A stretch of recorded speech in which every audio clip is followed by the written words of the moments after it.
that they believe, for instance, that being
maybe raw one.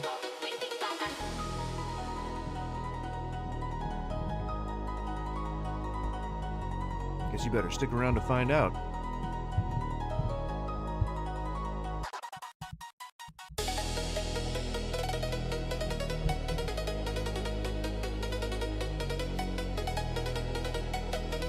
It is honestly just a clickbait title.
What's up, Omara?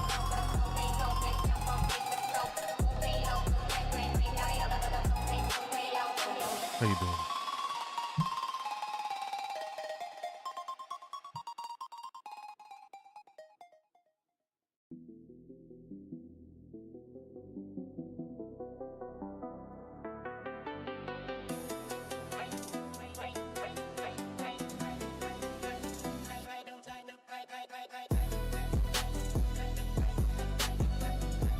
That?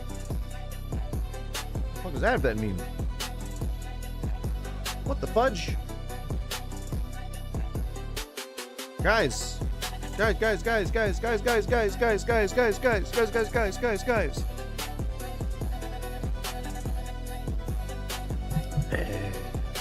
Joined a cult.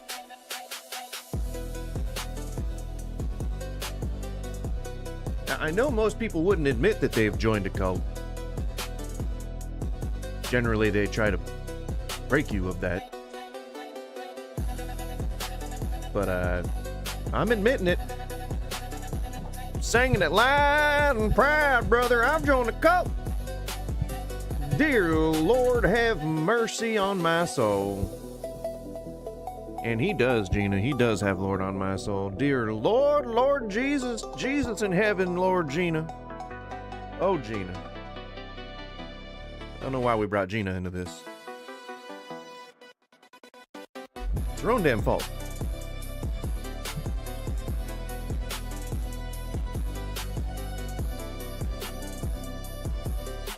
Just trying to finish eating and get my ducks in a row here. And then we're going to get things started. If you're stumbling in for the first time, welcome. Right now what you're seeing is Happy Crab. It's a dance move that I invented and copyrighted myself. I have, that's right, you can patent dance moves. I don't know if you guys are aware of that. That was called YMVCDCCD.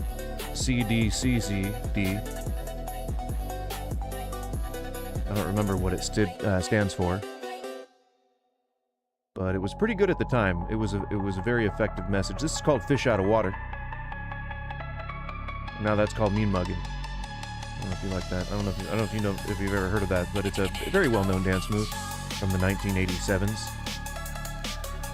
That's called My World Is Turned. That's called a 90-degree world turned to a rough-cut robot. There you go. Into pure celebration. I mean, that's what joy looks like. You know? Oh, there they go. Whoop. That's right. Clap out of time. There you go. Beautiful. Beautiful. Didn't even look like his hands connected on the last one. Going. Ooh, oh, so smooth. So smooth. Ooh. Into a washing the heavens. Into a free bird, I believe. Very textbook. Very textbook. He's going for a third one. And a fourth. For no explicable reason. And now it's time for bed. It's a little bit of sleepy time. Sleepy time tea. Oh boy, he is just a growing boy. What's up, Top 5? And we're into the karate chop. We're into karate chop and a karate chop. And down into a funky chicken. The background here is actually a fully animated scene from the Simpsons episode that contains the steamed ham memes. In a static-looking magic eye effect. If you've ever seen those before, those used to be those books from when I was a child, which was about 1 million years ago, when you would essentially just cross your eyes and see a hidden image. This one being a fully animated scene of the steamed hams scene from the Simpsons episode. That's how deep I wanted the lore to go here. No one really understands my visions here, you know? There's a full narrative to this, and I don't think anyone's ever watched it the full way through. But by gummit, It's a good one. It's a good one. All right. Well, I think I currently have my ducks finally in a row. It always takes a little bit, and even now, even right this very moment, the camera's a little bit off. It could be better. Could be placed a little better. Can I stress for the? But what can you do? Hasty setup. Hi to anybody who's been saying hi in the vertical stream, which is the YouTube stream most likely. There are 2 YouTube streams. That one just happens to be the vertical. The default vertical. Although Twitch now has integrated vertical into its setup. So cool. I didn't know that until recently. And I'm pretty happy to have found out. I like it. So we can just adjust this. At least like center me a little bit, you know? What's up, guys? This is the intro portion of the live stream, which is why you probably don't see too much stuff happening right now. This is where I go, what's up? I say hello to everyone, and we just kind of shoot the shit for a little bit before we get into today's topic, which is not super juicy. I mean, I think that if you've been abreast of any modern day politics, then you are pretty well versed in the whole, like, what's woke, what's not woke, that whole thing, that whole phenomena, that whole culture wars thing. It's still, I guess, an ongoing issue, and like I didn't think that it was a thing that still needed to be addressed. Like, I thought the smart people knew what was up, and the dumb people were just gonna keep being dumb. But I guess I don't know. I guess it's a thing.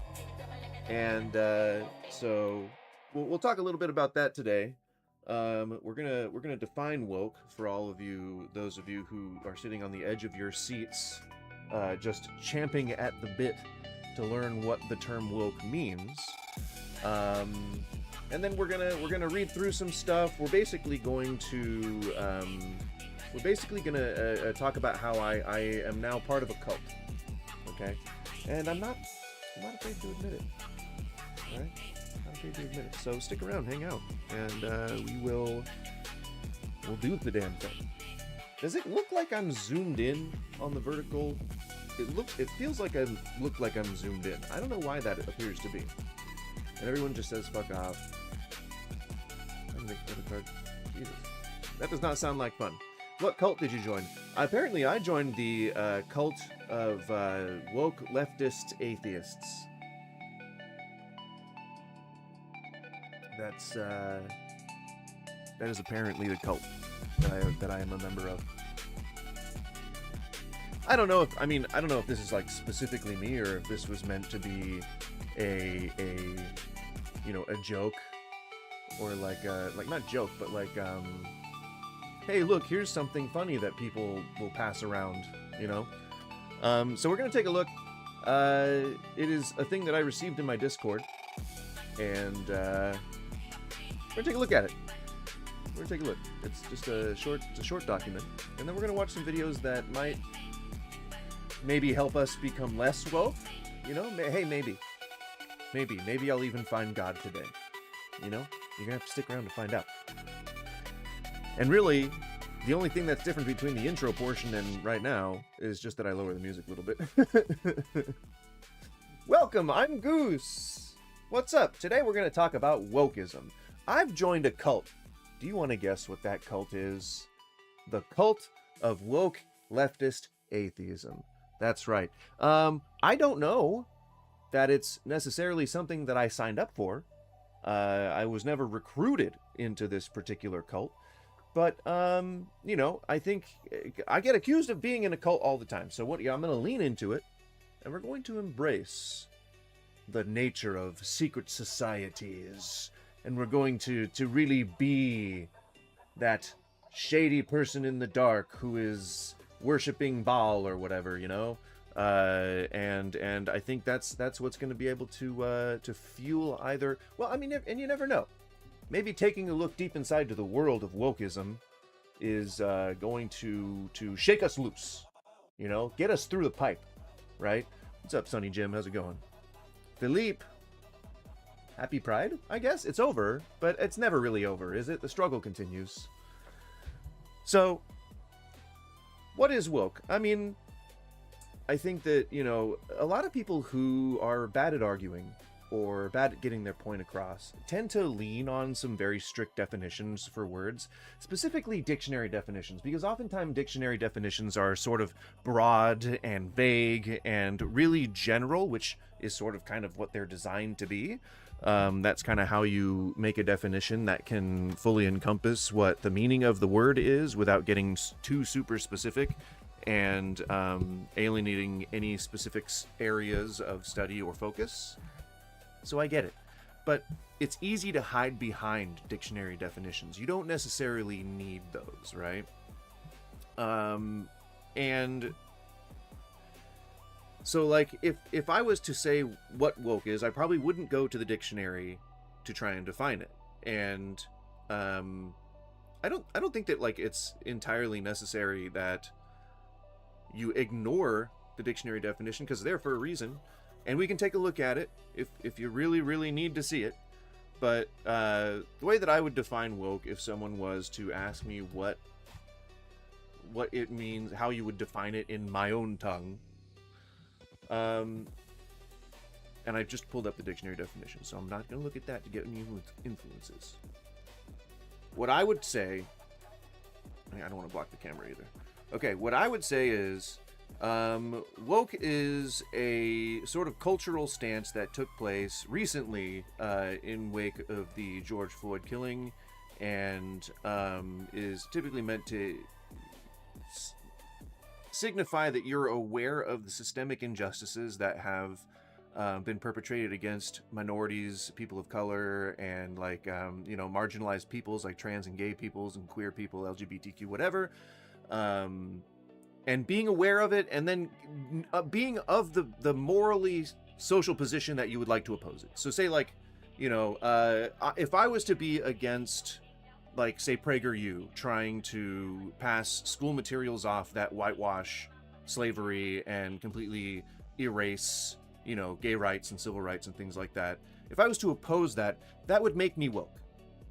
So I'm aware of a systemic injustice, I'm aware of a social injustice, I'm aware of some kind of slight against marginalized or exploited peoples, and I want to do something to alleviate that. I want to do something to help. I want to make that not a thing anymore, I don't want those people to be marginalized. I think that everybody should be. And anyone who's watched my previous live streams would know, like, tipping is the thing that I comment on a lot. And what I say, my most common argument there is I think everybody should be making a living wage. Everyone, doesn't matter what your position is. I think that you should be making a living wage. Minimum should absolutely mean that it's the minimum to live on, meaning like you can get, you can have a phone, you can have groceries, you can have your bills paid. That's the minimum to live on. So minimum should be up to that standard at the very least. So everyone deserves a living wage. Hang on, sorry, I'm receiving a text. Coming back on Friday. So, somebody brought a new fridge for us, and it's very cool that we got a new fridge. It's very fancy and shiny and new and everything. It works really well. But they didn't... Apparently they had... The owner of the building had paid for the door to be switched in its orientation, and it seemed to me like he was saying that nobody had authorized that when they came and did the thing. And so... felt a little shady. I'm not sure if he was trying to get extra money out of me or something, but anyway, that's what I think woke is. I think I got it okay, but let me read the dictionary definition for you, just so you know I'm not trying to gaslight you. All right. Let me switch my vertical scene here. Oh, I just have to adjust this. Oh, nope, not that.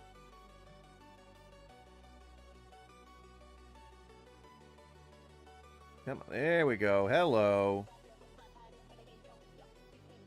Guys, it's my last ever morning stream. Can you believe it? It's the last morning stream.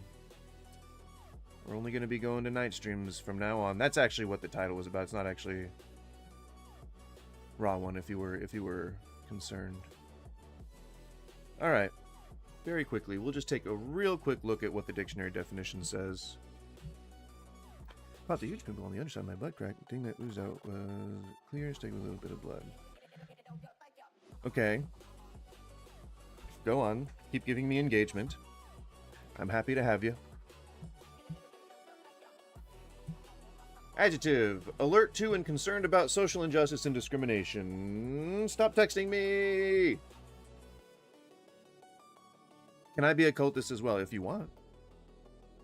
I mean, if you think like this, then you are already a member.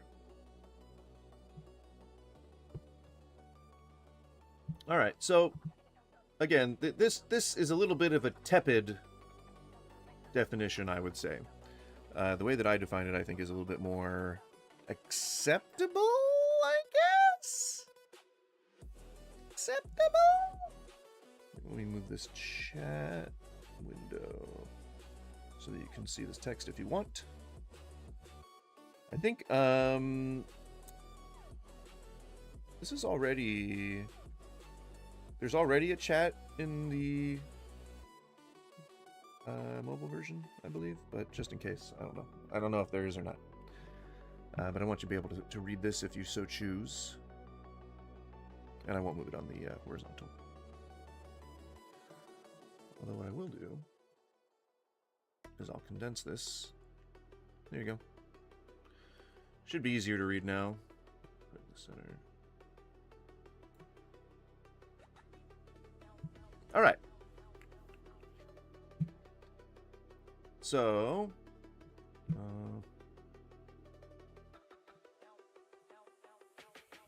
increase all of that, and then we'll take that, put that right here in the center.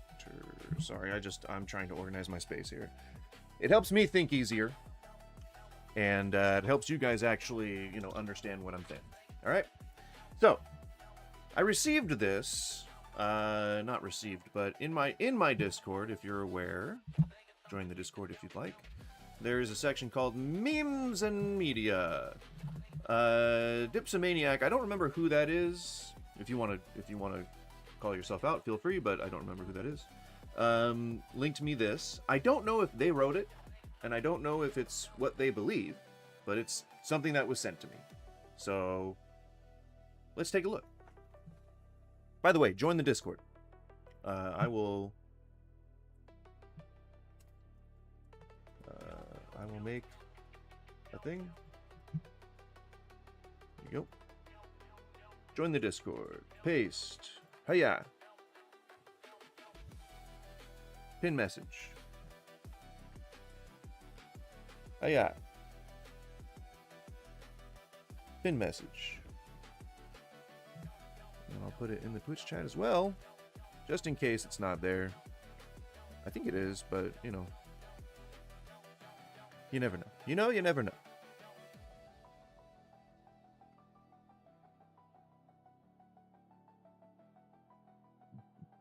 I cannot pin it, though. So yeah, if you need to be on this, then let me know. Alright. So, what did I mean by last stream? Last stream. That's what it says on one of the titles, not all of them. I'm not leaving, I'm just moving to evenings. I am going to be streaming at 5 p.m.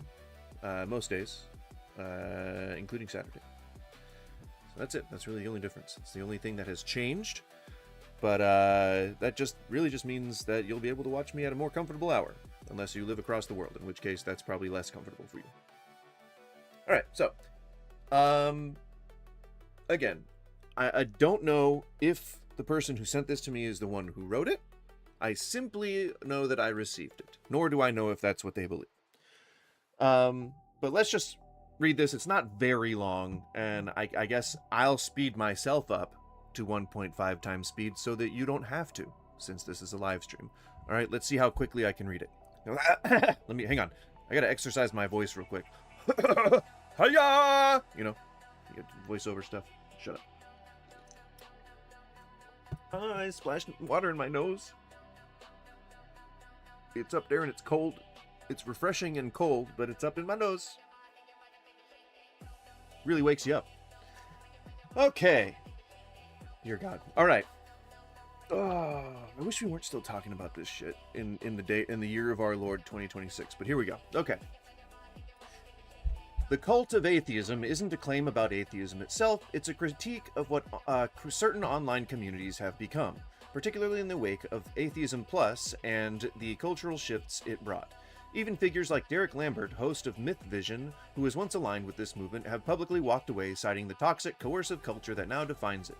When people talk about a cult of atheism, they're not referring to your average skeptic or classical atheist. They're pointing to a socio-political movement that has traded philosophy for tribal groupthink, where loyalty to the narrative outweighs the pursuit of truth. Now, right away, I got a problem with this. What a fucking hypocrite.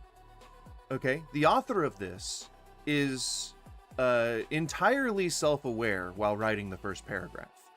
The cult of atheism that they're talking about is like BreadTube, you know. So like if you've ever watched fucking what's his name, Vosh, or if you've ever watched the Surf Times, or you know, any of those bigger channels, and that used to do debates that really no longer kind of do that stuff. It's really genetically modified skeptic.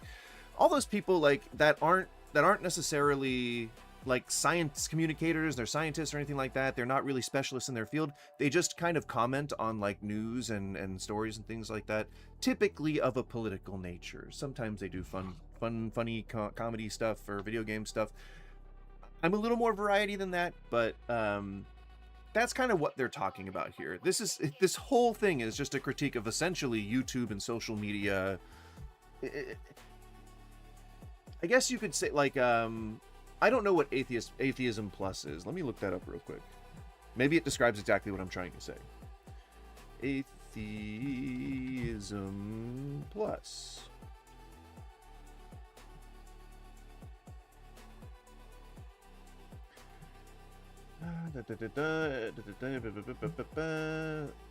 So describe as feminism minus. A plus crowd. Indicate an utter hatred. Oh, okay. So yeah, it seems like that's kind of what I'm trying to talk about. So it's like, if you don't agree with us, we're gonna like take you down. I'm gonna post hit piece after hit piece until you're gone from the internet. That's typically what this cult of atheism is talking about. So breadtubers, you know, people who cover drama, people who cover lolcows, people who spill the tea over this kind of stuff. But I really wish they were writing in front of a mirror, because this is exactly what Christians and MAGA both do. And atheists are on the back foot here. You guys, both MAGA is like a larger majority of the voting populace, so in the US. So you guys are in control right now. Christians, the most predominant religion in the world, the fastest spreading religion in the world, like that is also, I would say, a leg up. You know, all those genocides and that ethnic cleansing and stuff, you know, you guys have made your bones already. So when someone pushes against being proselytized to, or pushes against being converted violently in ancient times cases, that's not an attack on Christianity. Nor is it a cult. Like, we don't have to form secrets. Nobody's born religious, so we don't have to form secret societies that hide from religion. You guys had to hide from us in the beginning. Well, other religions, I guess. Babylonian religions, Sumerian religions, stuff like that. The problem is that you guys try to impress your beliefs upon other people, and they have to defend themselves. That's what this first paragraph is pointing out. So, like, it's not our way or the highway. It's leave us the fuck alone. And I don't think that's too much to ask. I mean, as long as we let you fucking live the way that you want, then you just got to turn around and do the same thing. So let's get into the definition of terms, I guess, right? We got to know what a cult is. We got to know what a leftist is. We got to know what an atheist is, okay? All right? This is universal to everybody, just so you know. Someone took the time to write this. They believe it's well enough that they didn't have to edit it, so they just... It is a certain enough claim that they can make that they fully believe that this is firmly true for reality, okay? Let's just make sure that we are fully clear that whatever example that they point out is representative of the entire leftist woke atheist community, okay? All right? Make sure you keep that in mind. All right? God damn it. Let's get our terms straight. Thank the Lord. Okay?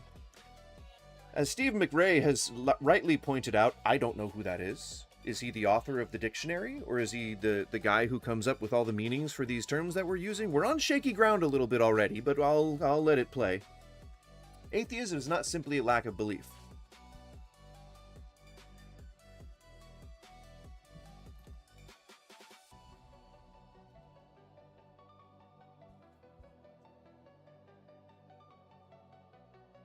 Stephen McRae, I'm going to have to disagree with you. It clearly means that it's a lack of belief, good sir. So we're going to mark a -1 on that one. So far, we've got -2 for credibility. I don't know how much lower we can get, but we'll continue. Atheism is not simply a lack of belief. Yes, it is. That's the so-called lack-theism position. No, that's the definition of the word. Often used to dodge epistemic accountability. Projection. Hypocrisy. And yet, this is precisely the definition the ACA proudly broadcasts on its official website. So one website for one agency for a group that is as nebulous as atheists? There are atheists like me who simply don't believe that God exists, but there are atheists who also hate religion, who don't think that any religion should ever exist. They're going to go and vote for people like removing religion from places. Oh, you're not allowed to have churches anymore. They would do that, you know. Oh yeah, I'm going to go ahead and, you know, just get rid of religion. Like that's the other side of the spectrum. But there's a whole like millions and millions and billions of people out there who just don't believe in God, who just have a lack of belief. So you can't just narrow the definition the way that you want for something that is so incredibly broad and vague, that encompasses so many human beings. That's the same shit. That's like the same shit that like people in, that like racists do. All black people do this. All Jews think that. Same shit. Special 9668, you are definitely interested in the topic. I've heard this on Bible study. A missionary said to God, I do anything you ask. God said to the missionary to bite someone in the ear. I tell you who he resisted and said that is too much. The next day God said this to this person. He did it to the man who he bite in the ear, got on his knees and cried. He did because he said, I will believe that you exist. Someone today. What the fuck are you talking about?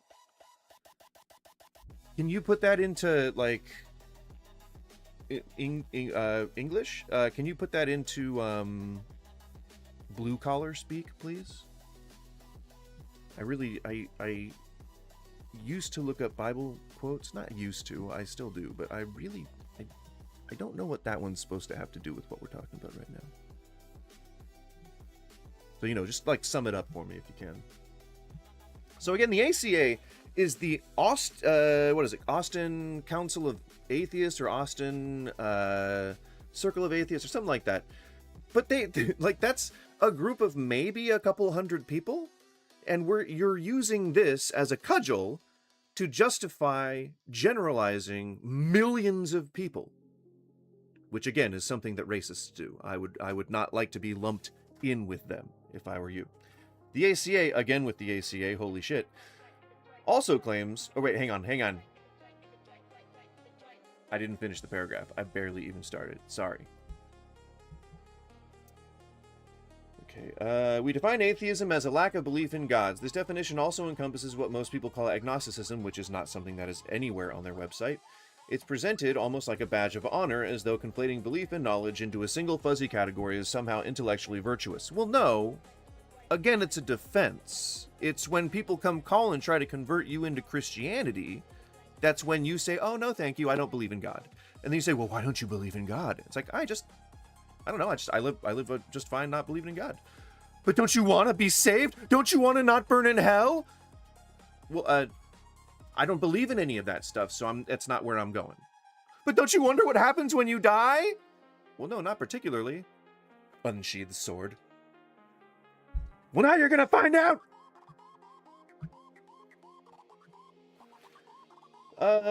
It's presented almost like a badge of honor, as though conflating belief in the... But this move does the opposite of what they claim to value. It avoids specificity, because we don't know.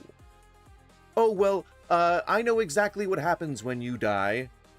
You go to heaven and you talk to St. Peter and he talked like, okay, well, how do you know that that's real? Oh, we don't. We just have faith. Okay. You know in your bones. And that's enough for you. It's not enough for everybody. And it doesn't make you right either. I know that I'm right. I just know. I know 100% that I'm right. I'm just so convinced that I am right. And there are just as many millions of people who are convinced that you're wrong.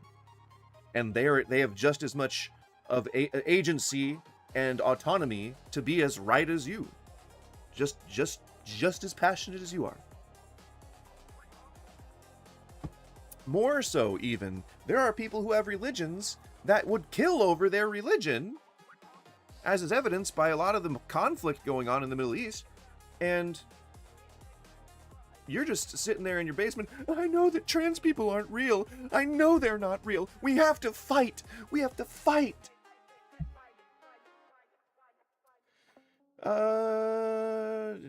Ironically undermining the critical thinking they claim to... It dodges burden. Well, the burden's on the person who's making the claim, which is that God exists.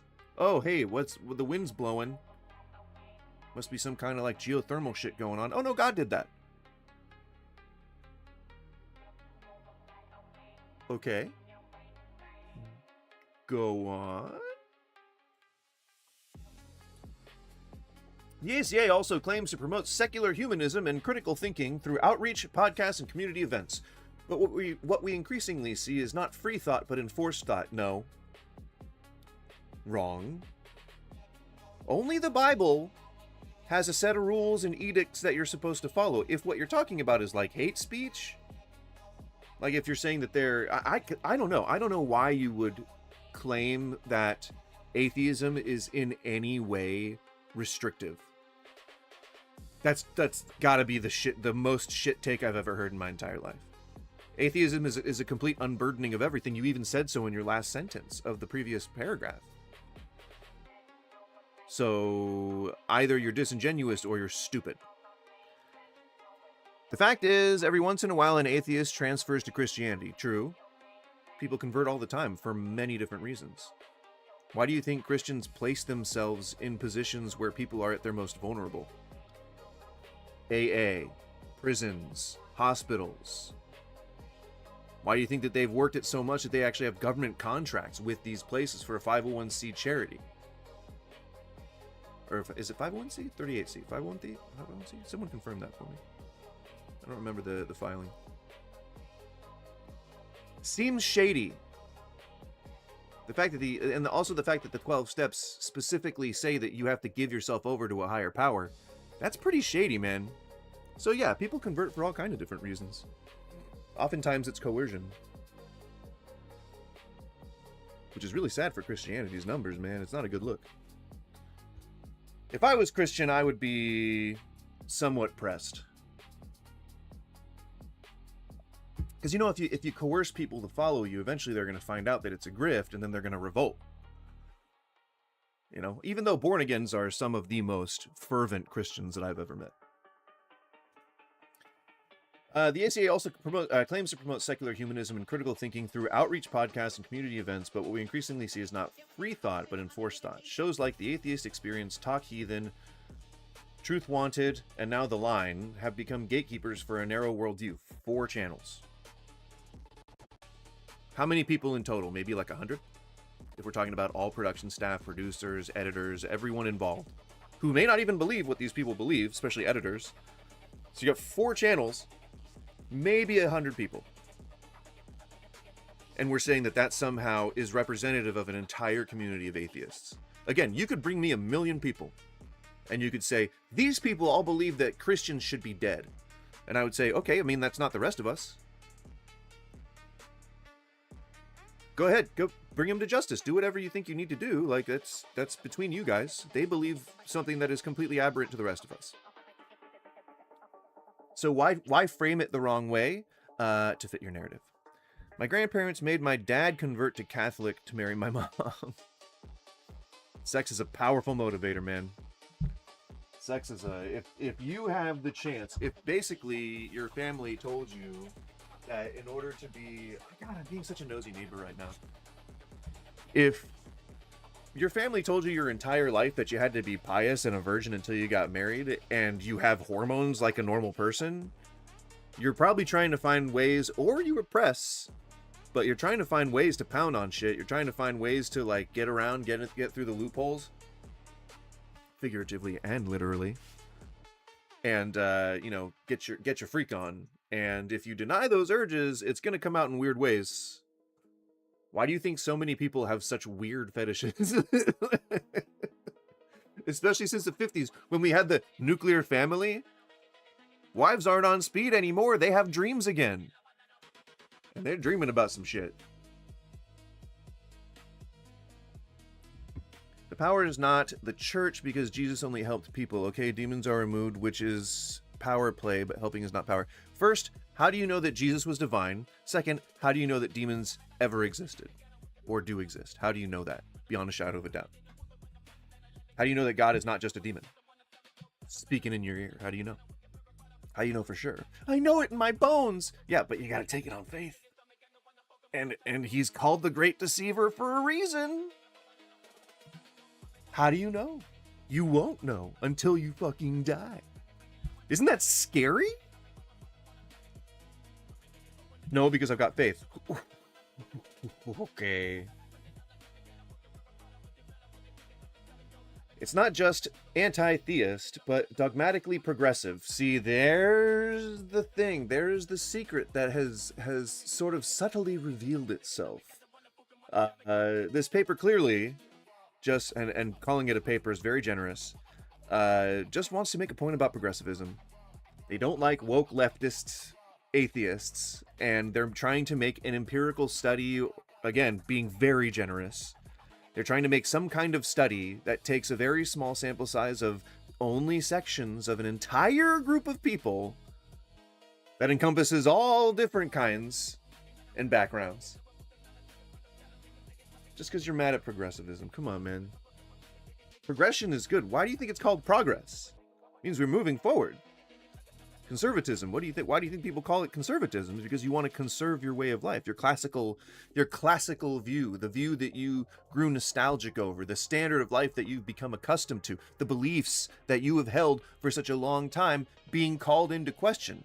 But that's healthy, man. That's healthy. Revisiting shit that you made up your mind on 10 years ago is healthy. It means you're growing as a person. Which is, oh my God, that's woke. Holy shit! Moderators on these platforms have developed reputations for banning dissenting voices on site, often for merely challenging their ideological presuppositions. Just bring up names like best name ever, don't know. Or offer, maybe this was like a glitch in the GP program they used to generate this. But I don't know anyone named best name ever, and I watch the line a lot. Or offer even mild skepticism on gender ideology. See, that was the dog. They're not even doing dog whistles. The dog whistle would have been if they had said something radical gender ideology. But instead they just said this and this because and then gender ideology. Where is it? Skepticism, yeah. Or even offer mild skepticism on gender ideology. So what are you saying? Are you going to provide samples of the things that you say, or are you just going to leave the audience to assume? Because that's a bit of a bad look if you know what to look for, you know, if you're a smart person, because it means that you're just saying hateful things.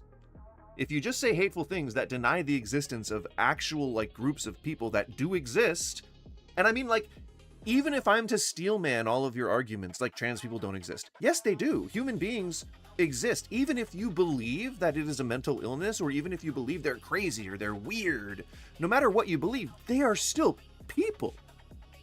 So it doesn't matter if you agree with them or not, trans people exist. And having a different discussion on that is what's a way higher priority than just saying, nope, I don't believe it. Sorry. No, sir. No, sir, Bob. Or even my blah, blah, blah. The conversation shuts down even when the critique is respectful. So I have to assume, because you put that caveat there, even when the critique is respectful, that you're not using respectful critique. I have to assume. Again, I think that most people, especially on the progressive side, tend to be higher educated, and they tend to be more open to diverse ideas. So even if the idea is directly in opposition to what they believe, they're still probably willing to hear it, as long as you put it in a non-hateful and civil manner. If you're not just pushing back on people going like, nope, typical trannies, nope, typical R-slurs, nope, nope, you guys are just fucking dumb, nope, I'm not gonna change, no, I'm not even gonna listen to you. If you act like that, and you go into someone's chat, and you just act a fool like that, then they're probably gonna ban you. Or if you go in like saying like, you know, bannable words and shit, like they could ban you. Like this is again someone just whining because they got banned from a chat or too many chats. And they're just like, I need to figure this out. I'm gonna get to the bottom of this whole fucking woke leftist atheist goddamn cult. Goddamn illegals.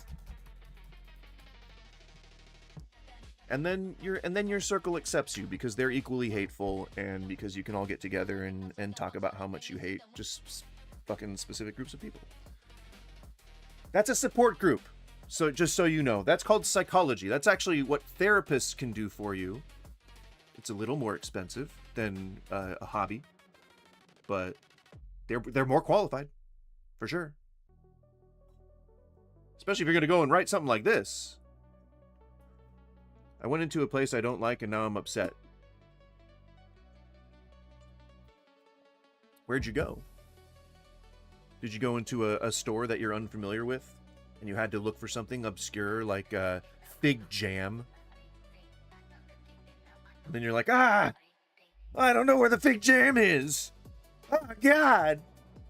Somebody help me. And you're like texting, you know, whoever asked, your mom or your granddad. Like, Granddad, I don't know where the fig jam is. God damn it, I told you you gotta cut. And you can't understand his voice because he's just old. Sounds like it would be. There's no hate towards people. Jesus only loved people. Yeah, you ever heard the term there's no love like Christian hate?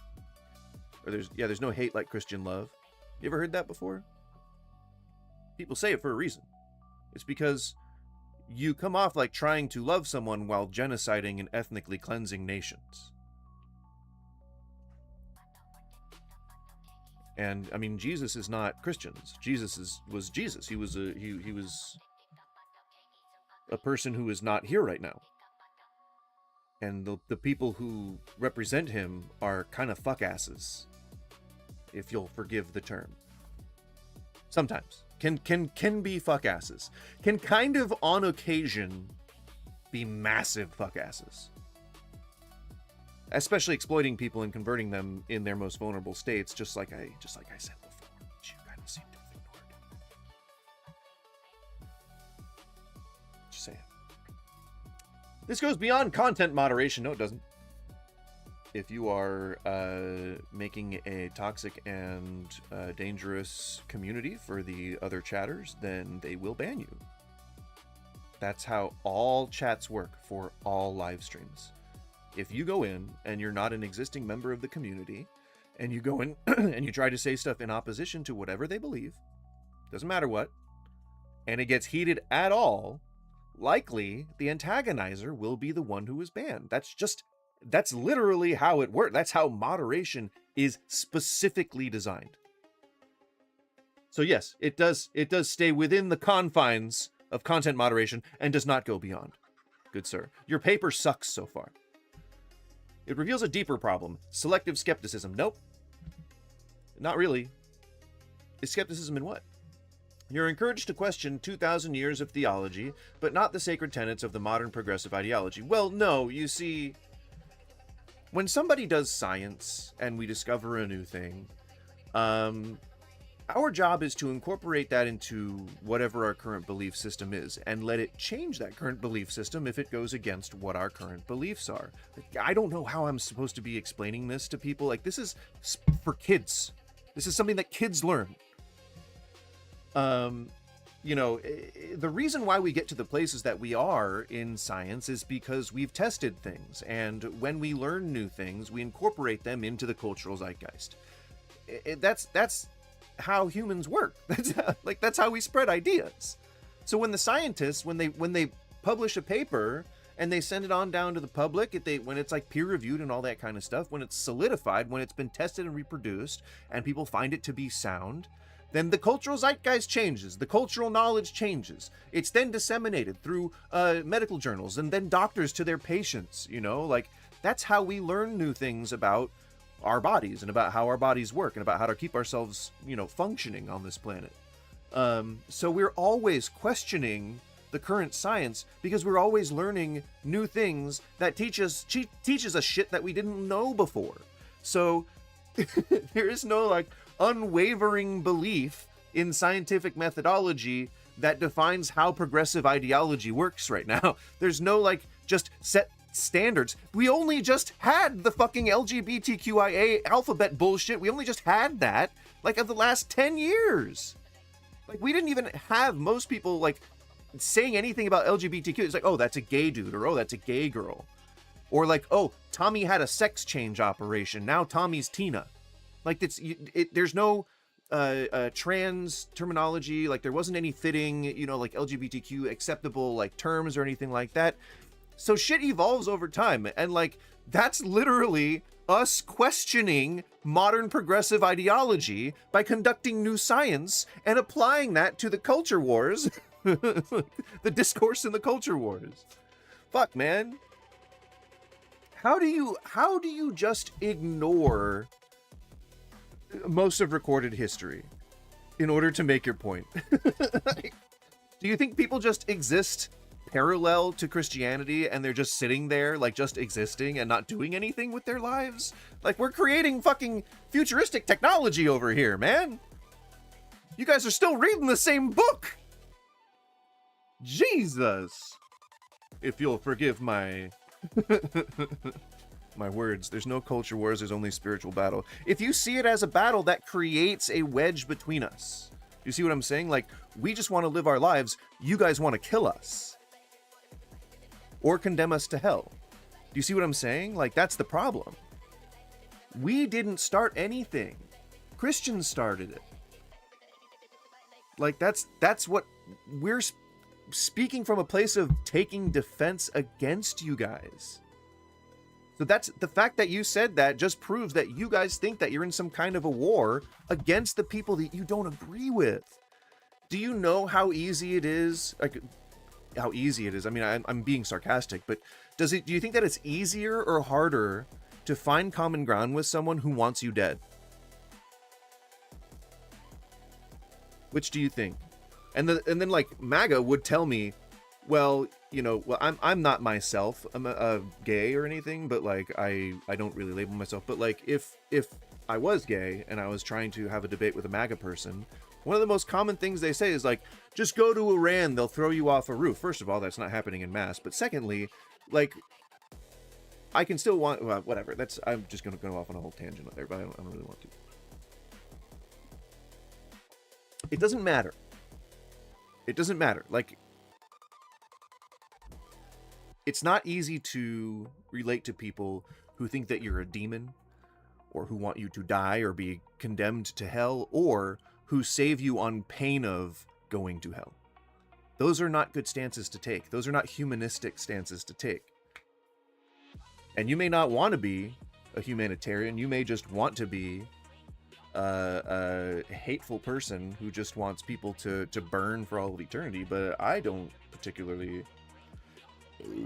want to be that way. So I don't see this as a battle. I use culture wars as like an ironic term because it's not a war. It's just people shouting at each other. You guys actually bring swords. That's the problem. Always been the problem. It's Christians all the way down, my friend. Refuse to state your pronouns or hesitate on some element of gender theory, and you're not treated as a fellow thinker, you're treated as a threat. That's not free thought, that's dogma dressed in secular clothing. This is definitely written by AI. Refuse to state your pronouns. If you're doing that, then you're actively antagonizing. You get what I'm saying? Like, if you're doing that, if you're calling into these shows, like let's use the line as an example. Everyone who calls in good faith just says the pronouns. They just say, oh, he, him. Even if I don't like trans people, I just would say, oh, he, him, if I wanted to have a good faith discussion. So when you go in there and you refuse to state your pronouns, that automatically raises red flags because you are specifically stating that you're not willing to participate in the format of the show. That means that you're just calling to talk shit. You're just calling to try and like say something that you think is going to convince people to not be trans or gay. That's the problem. That is the problem. So all you got to do is just say he, him, she, they, whatever. And then you can say what your points are. Then you can say what your great argument is. You know, like acting actively antagonistic to the people who are hosting you, who are allowing you to go onto their show to say whatever soapbox point you want. They're in charge of the show. They get to define the rules. And if you resist that, they know that you are there to raise hell, and they're not going to let you. Plain and simple. If you want to have a good faith discussion, you got to at least have some flexibility. You got to be willing to take on some challenges in order to prove your point or speak your point or whatever, or be heard and valued. Doesn't everybody want to be valued? Hesitate on some element of gender theory. It's very easy to know that you are anti-trans, and that's what the underlying message to whatever dog whistles that you're using is. If you hesitate when asked about gender ideology or gender theory, whatever you're labeling as this, if you're asked about trans people, and you've got this script you're going by, you've got these things in your head that you're trying to rattle off, and you hesitate on that question, then people listening are going to know what the real message is about. That's just humans recognizing when other humans are trying to be deceitful. So that's not anything that the line is doing. That's not anything that a rash, woke atheist cult is doing to you. You're doing that to yourself. If you don't just come out and say, I don't believe that trans people deserve a place in society. I mean, that sounds hateful, doesn't it? And so if you feel shame or if you feel uncomfortable sharing that or something, that means you need to do self-reflection. That means you need to figure out why you hesitate. And they're certainly not going to cover that on that show. God is good? How is God good when he creates natural disasters that kill innocent people? God is good? Would a good God create human beings with omniscience? He can see all throughout time and space. He can see into the future. He knows exactly who's going to end up going to hell or not. He creates people knowing that they're going to reject him because they have free will or because they're atheist or whatever, whatever reason. And he knows they're going to go to hell. Is that good? Or is that like sadistic? It sounds more like Satan to me. It sounds more like what you guys talk about when you talk about Satan. So no, God isn't technically good. His very being, his very existence would mean that he cannot be good. So I don't know why you would think that, unless you were somehow indoctrinated.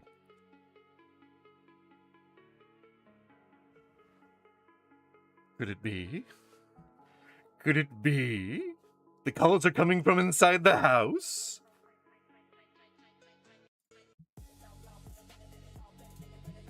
What we're witnessing is the ritualization of ideology. That is gobbledygook.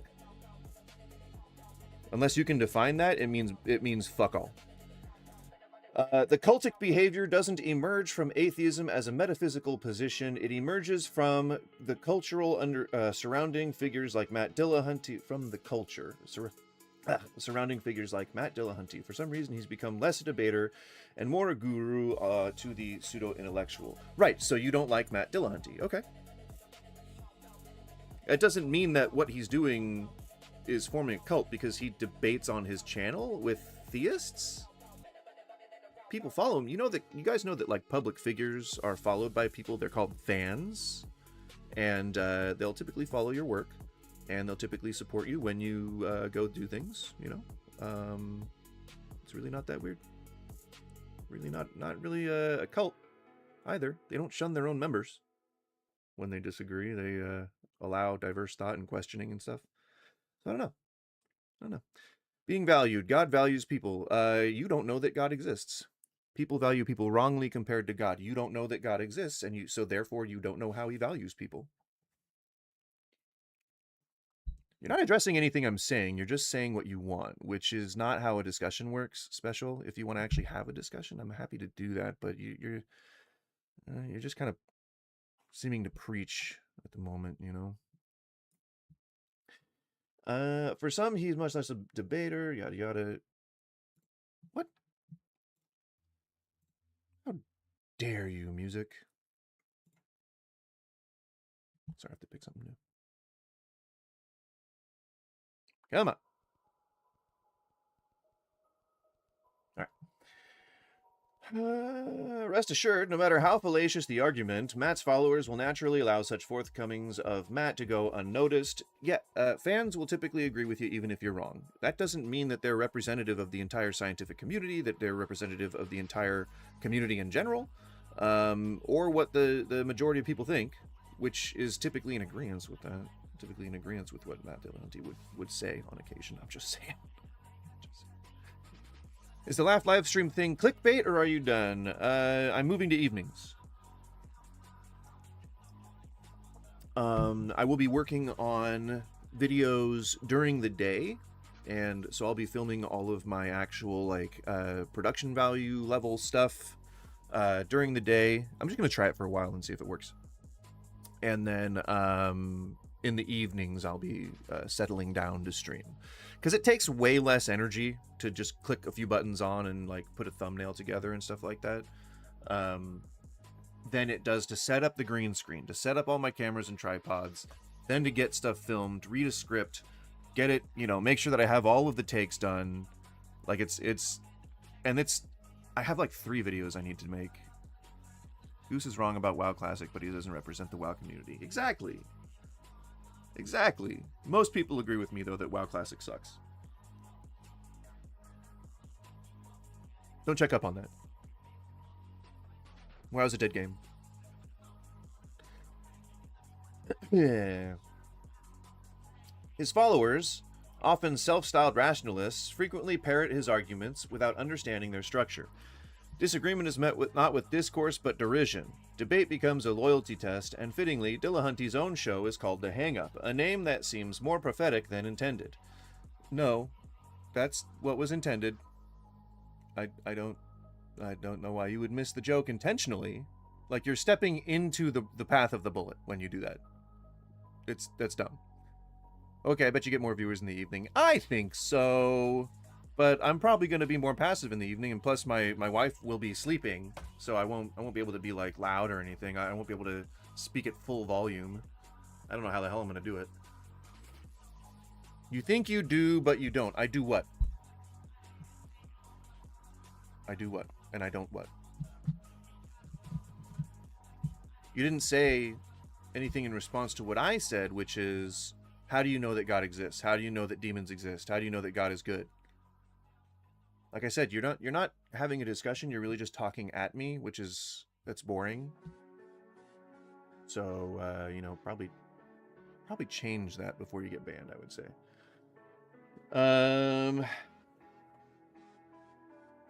When a theist caller challenges him and things get too rocky, he can always take solace in knowing his trigger finger is never far from the disconnect button. Yeah, I mean, when people get uppity, when people get angry, and they start, like, calling him a douchebag and shit, of course. And if you don't listen, if you don't actually, like... That's the thing, like, people want to have good faith discussions. And people like Matt Dillon, who's been doing this shit for, like, what, 20 fucking years? He's probably tired of the bullshit by now. WoW Classic? You think you do? Wait, so... I mean, Skippy said that I don't represent the WoW community. Why would you think that I do think I represent the WoW community? I barely talked about WoW on this stream, you weirdo. WoW Classic sucks. I hate it. I think most people, like, don't like retail. I think that's the current opinion, but I'm not entirely sure. I think that's the popular opinion. Don't shoot the messenger. But I think people are kind of over WoW at this point. I'm playing it, but just because I'm easily addicted to skywriting for some reason. I just will skyride everywhere and just have fun. I just love seeing the sights and shit. I'm lost, hopelessly lost. I will never play WoW Classic. Never. Never. Unless Classic Plus comes out. It might convince me. God damn it.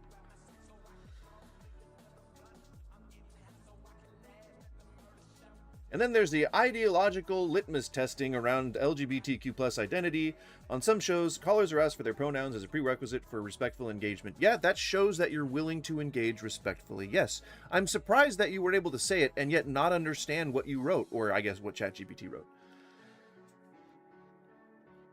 That's not about politeness, that's about compliance. Nope. It's about showing whether or not you're actually going to play ball. And if you're willing to put skin in the game, then the other person's willing to interlock with you. When a theist declines even politely, the conversation often collapses, not over theological substance, but over cultural allegiance. Well, what you do when you talk to somebody in this type of discourse is you engage in something called a social contract, right? That social contract is not meant to make people comply with things. It is simply just rules that we have agreed on as a society since we formed. And that's to be civil to one another when the occasion calls for it. And part of being civil is by sometimes adhering to things that you wouldn't necessarily do. So, like, if you're going to a fucking Japanese person's house, and you know that the culture is all around surrounding taking your fucking shoes off, you're not just gonna leave your fucking shoes on. You're gonna take your shoes off when you go to a fucking Japanese person's house. You're going into the atheism house. All you got to do is say what your pronouns are. If that doesn't mean anything culturally, and that's why people stick with that, because they know that it's a hot button for you because you avoided answering it. That's what makes it ridiculous. They just want to know if you're a he or a she. They just want to know how they're supposed to address you. And to you guys, it's like some fucking conspiracy. Oh no, I don't want that stream challenge up. We're not running that right now. Thank God that wasn't actually drawing people to follow on Twitch, because I was not expecting it. You would have gotten some gift subs out of me today. You think you do, but you don't was the infamous quote from former Blizzard engineer or entertainment president JL bracket BlizzCon 2013 dismissing fans' request for vanilla World of Warcraft servers. And then Classic came out, you know. And the truth was told.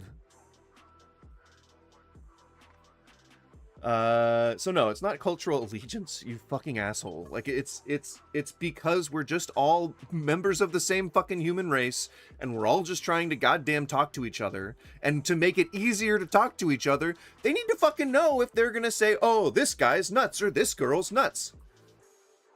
That's it. That's really it. That's how it starts. But when you show that you're not willing to comply with that, when you show that you're not willing to play the fucking game the way that it's supposed to be played, not only you're not being a rebel. Like, this isn't like respectable. Like, this is stupid. It just shows that you're all smoke and no fire. But, like, when you do that, like, they know immediately right off the bat that you're not going to play ball. Just like Forrest Valkai is a really good example of that. I don't like how nerdy he is, but that's just my own personal taste. He's a great guy, and I think he's doing really good work. And when he hears someone who refuses to give their pronouns, he's like, hang on, I want to stick with that. Perfect. Which is perfect. Because if you're going to get caught up in a discussion about trans people, then like you're going to look like a much worse Christian in the end if you stick with that than if you just went, oh, well, I'm really happy to just talk about religion. And then if you just say, oh, I'm a he. I'm sorry. I'm a he. I really want to talk about the subject that I called to talk about, and I don't necessarily feel any one way or other about anything else. I just want to talk about this. I'm sorry, he or she. Or he or they. He, they, she, him. I don't care. Just do it. Just start the show. You know what I mean? Like, fuck, dude.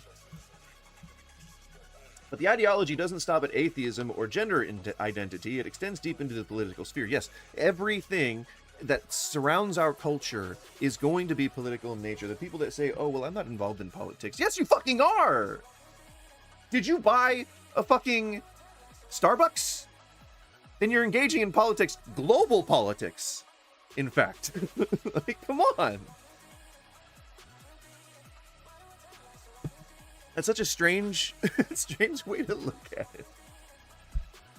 Oh, man. Every decision that you make when you're in a society is absolutely political. Because you pass the laws that govern, like you vote for or against or don't vote for the laws that govern how much things cost. So your inaction or action or influence, your decision making, all have political consequences. So everything you do is political. Every conversation you have is political. Every stance you take is political. Stop with the fucking like, oh, I'm apolitical. Stop with that bullshit. You're being a baby. Don't be a baby. We need men in this fight. We need like, and I don't mean men like in a misogynistic way, but I mean like we don't need like little crying boys who are like toxic and manosphere adherents. We need people who can grow up to be well-adjusted men who aren't all like obsessed with power and shit, you know? That'd be cool, wouldn't it?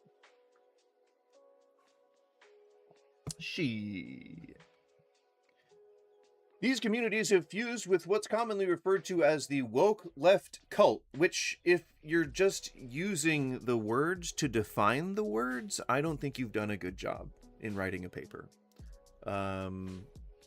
I would say that that's a pretty big nail in the coffin to most essays, is that when they try to define the word that they're trying to define with the words in the body of how they're trying to define the words. What's sleep? Oh, it's when you sleep.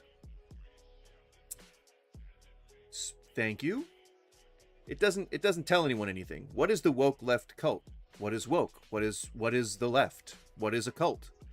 Unfortunately, I hate to go no but you, but I mean, MAGA people and Christians, they really fall way more into the definition of a cult than anyone on the left or anyone who's an atheist.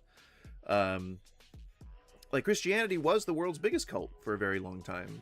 They had to operate in the shadows and were somewhat persecuted back in the days when it first became a pretty famous religion. I mean, Jesus himself, claimed to be a prophet, claimed to be the some kind of divine entity, and was crucified for it. So there you go. But also, MAGA is a cult. I think we all know that. I think we can all dismiss that one out of hand. Pretty clear. A radical progressive subculture that elevates identity politics, redefines language, imposes speech codes, and enforces moral purity through cancellation. Who's been canceled? Who's been canceled? I would love an example of any one person who's been canceled. Who was canceled? Did anyone get canceled for not being woke? Who got canceled? You guys, who got canceled? Guys, who got canceled? Who was canceled? You guys remember who was canceled? I know this is annoying that I keep repeating the same thing over and over again, but you gotta know. Guys, who was canceled? Who got canceled? Who got canceled? I'm confused. Who got canceled? It's weird. A radical progressive subculture. I wouldn't say that wanting to end racism is radical. You'd have to give me examples of what you think is radical. I don't know what's radical about wanting social services to not go away, or to wanting people to be able to vote conveniently, or to not have racism, or to not have, I think I already said to not have racism. You know, just that kind of stuff. I don't know why that's radical. I mean, it's radical in a tubular sense, but like, I don't know why it's seen as extreme to want people to have thriving lives and living wages and shit. And that's all progressive ideology. I would like to be able to receive grants for my projects without people noticing the color of my skin. That would be great. You know, I think most people who are even somewhat a part of a marginalized group would pretty much enjoy being able to just live their life like everybody else gets to. I think that's, you know, not a thing that is too much to ask for being called a woke left cult. That elevates identity politics. You mean just recognizing that trans people exist and that people use different pronouns and what they were born with sometimes? That's pretty weird. That's pretty weird to make that a tenet of your arguments. Redefines language. Well, no, it's language that redefines language. It's actually time that redefines language. It's actually like us learning new things that have to do with how those words are redefined that redefines language. It's not just any one group of people. That's, again, a stupid thing to believe. Imposes speech codes. You mean says that you can't call somebody an F-slur? Says that you can't call somebody the N-word? I'm sorry that your precious words were taken away, but you've got to use more creative words and phrases now. I'm super sorry.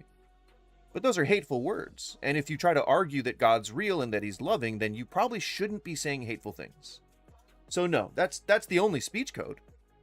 I don't know what other speech code you could be thinking of, but no, you can't just spew slurs at people and like expect to have that tolerated. You're going to get, at the very least, you're going to get a talking to. At the most, you might get punched in the face. And then, you know, that person might get arrested for assault, but you still got punched in the face. Was it worth it? Doubt it. And enforces moral purity through cancellation. Again, who was canceled? Of the people who spoke out against woke culture, of the people who denied trans existence, how many of them have been canceled? How many canceled? How many have been canceled? How many people have been canceled? Gosh, that's an important question. I know that it sounds, again, annoying that I keep repeating it, but it's an important question to ask because I beg of you, who has been canceled? Kevin Spacey, still getting work. Armie Hammer, still getting work. Fucking Matt Lauer, writing books. Who's been canceled? Roseanne, still on TV. You know, fucking Louis C.K. has a comedy special out. Fucking Matt Rife, one of the more famous comedians now. Who got canceled?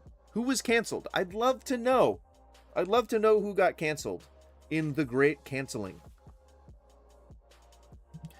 The result is a kind of syncretic secular dogma. Don't know what syncretic means.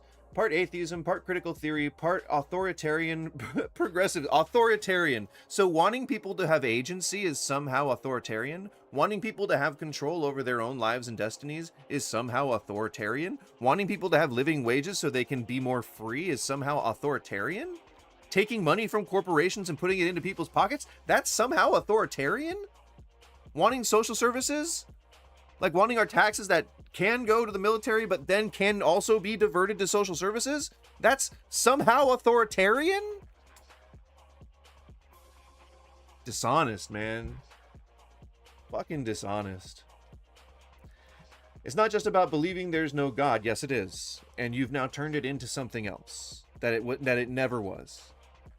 Jesus. It's about aligning with the rigid ideological matrix that polices thought and demands allegiance to the tenets of woke activism, LGBTQ plus orthodoxy, social justice, war ideology, and progressive purity culture. I would urge you to look in a mirror. I would urge you to ask yourself, am I projecting? Ask yourself the very, very, very simple questions of what does the left want? If the answer that you come up with is Medicare for all, basic minimum wage, housing for all, social services, you want a smaller military, smaller policing forces. We want a pathway to citizenship that doesn't rely on first deporting the person, then asking them to come back legally. Those are all progressive policies. I'm sorry, which of those restrict freedoms? Oh, you mean your freedom to call them F slurs, and your freedom to call them N slurs, and your freedom to hang people, and your freedom to ethnically cleanse and genocide, as Christians are fucking want to do. Is that the freedoms that we're trampling on? Then so fucking be it. Progression is degression. I love that as a philosophy. I think it sounds so fucking stupid that I would love to get that as like an ironic billboard on my wall, because that has to be one of the dumbest fucking things that anybody has ever said in their entire lives, in the history of mankind, in fact. Progression is degression. You're literally saying that the word is the opposite of its word. I bet that sounded real nice to you, real philosophical, real smooth, real edgy. But it's dumb. That's a bad premise. The sentence doesn't make sense. Not even a sentence. And for those who still think this is just online drama, nope. You got banned from someone's chat and you're going on to angelfire.infinityfree.me to write a paper that nobody else is ever going to see. I'm not sure what you thought you were accomplishing. Consider how individuals like V. La Bianca, don't know who that is, estranged from religious family ties, migrated to Austin to join the ACA community. It's not hard to see how this can mirror religious conversion. Oh, fuck, dude. Can't you just... You're literally saying what you're doing. You're saying such a self-aware statement, but you're not actually looking at the words you're writing? Oh, sorry, no, because ChatGPT wrote this for you. A new family, new doctrine, new orthodoxy. What starts as liberation from oppressive religion often ends in another kind of conformity, this time enforced not by priests. Then why is it that atheists are made up of people of all different social backgrounds? Weird, right? Because they all come from different cultures, have different beliefs, especially around like political matters, especially around progressivism. Weird how there's so many of those people who disagree with each other vehemently on tons of different stuff, except that they happen to be atheists. Weird. It's almost like it's not an organized group. It's almost like it's just a thing that somebody is, a state of being, as opposed to an organized fucking group. The only group they can point to is the Austin Council of Atheists. One organization. That's all they can point to. Where's the comprehensive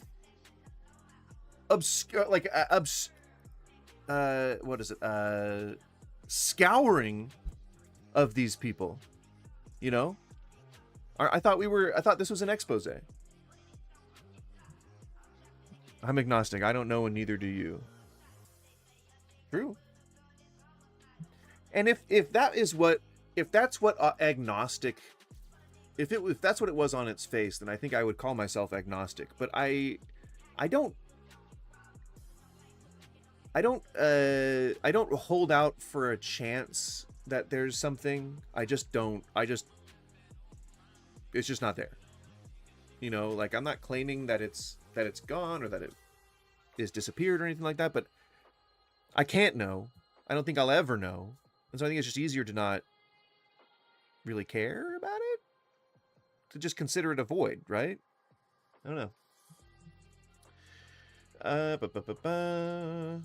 This time enforced not by priests, but by mods, host, and the community hive mind. You're still talking about online spaces. So there is a cult of atheism, not universally, right? So you defeated your outro, or your conclusion defeats your entire premise. not universally, but in places like post-atheism plus ACA sphere. So one very small section of humanity, even smaller section of atheists. I don't know that I would have added this. The answer is increasingly yes. Come on, dude. Increasingly yes. We see textbook cultic dynamics, charismatic leaders. Who's the leader of atheism? I'm sorry, but if you can name the representatives of atheism, I'll give you fucking $500. Who the fuck represents atheism? There's no atheist leaders. God damn. Ideological purity tests.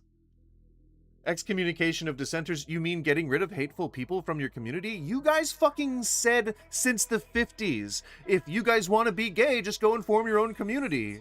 Wouldn't they go off and do it? You're sad because they don't allow you there? Because they don't like you being... You told them to go away. Now that they do it, you gotta be all up in their fucking business? God damn!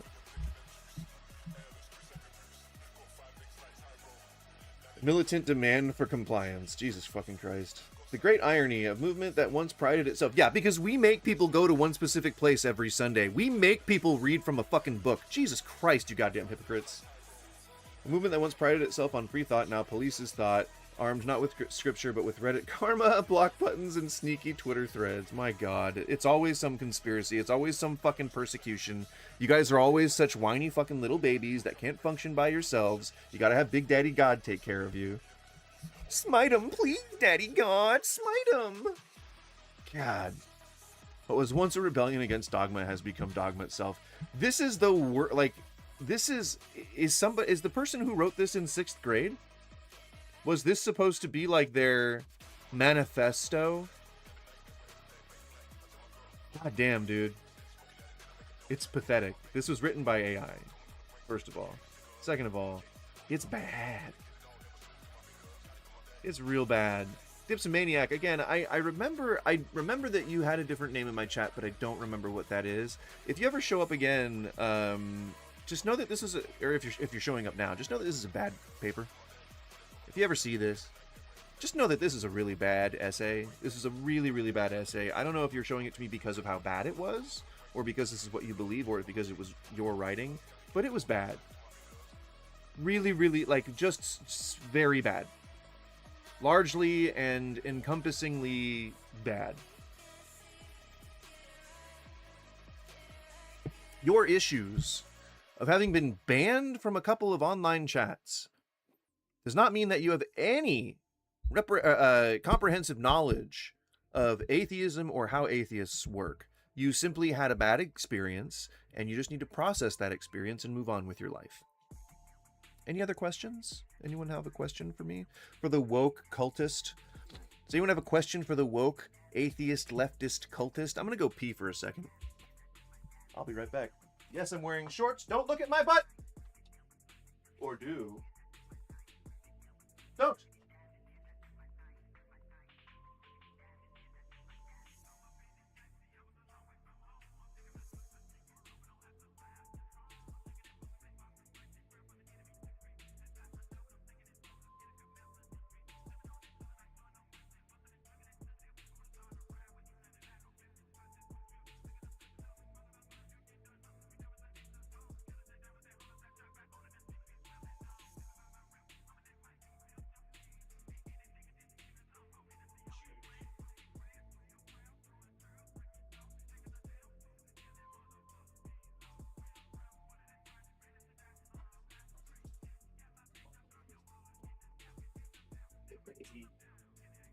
Alright, my pups are going crazy. I'm gonna go ahead and feed them.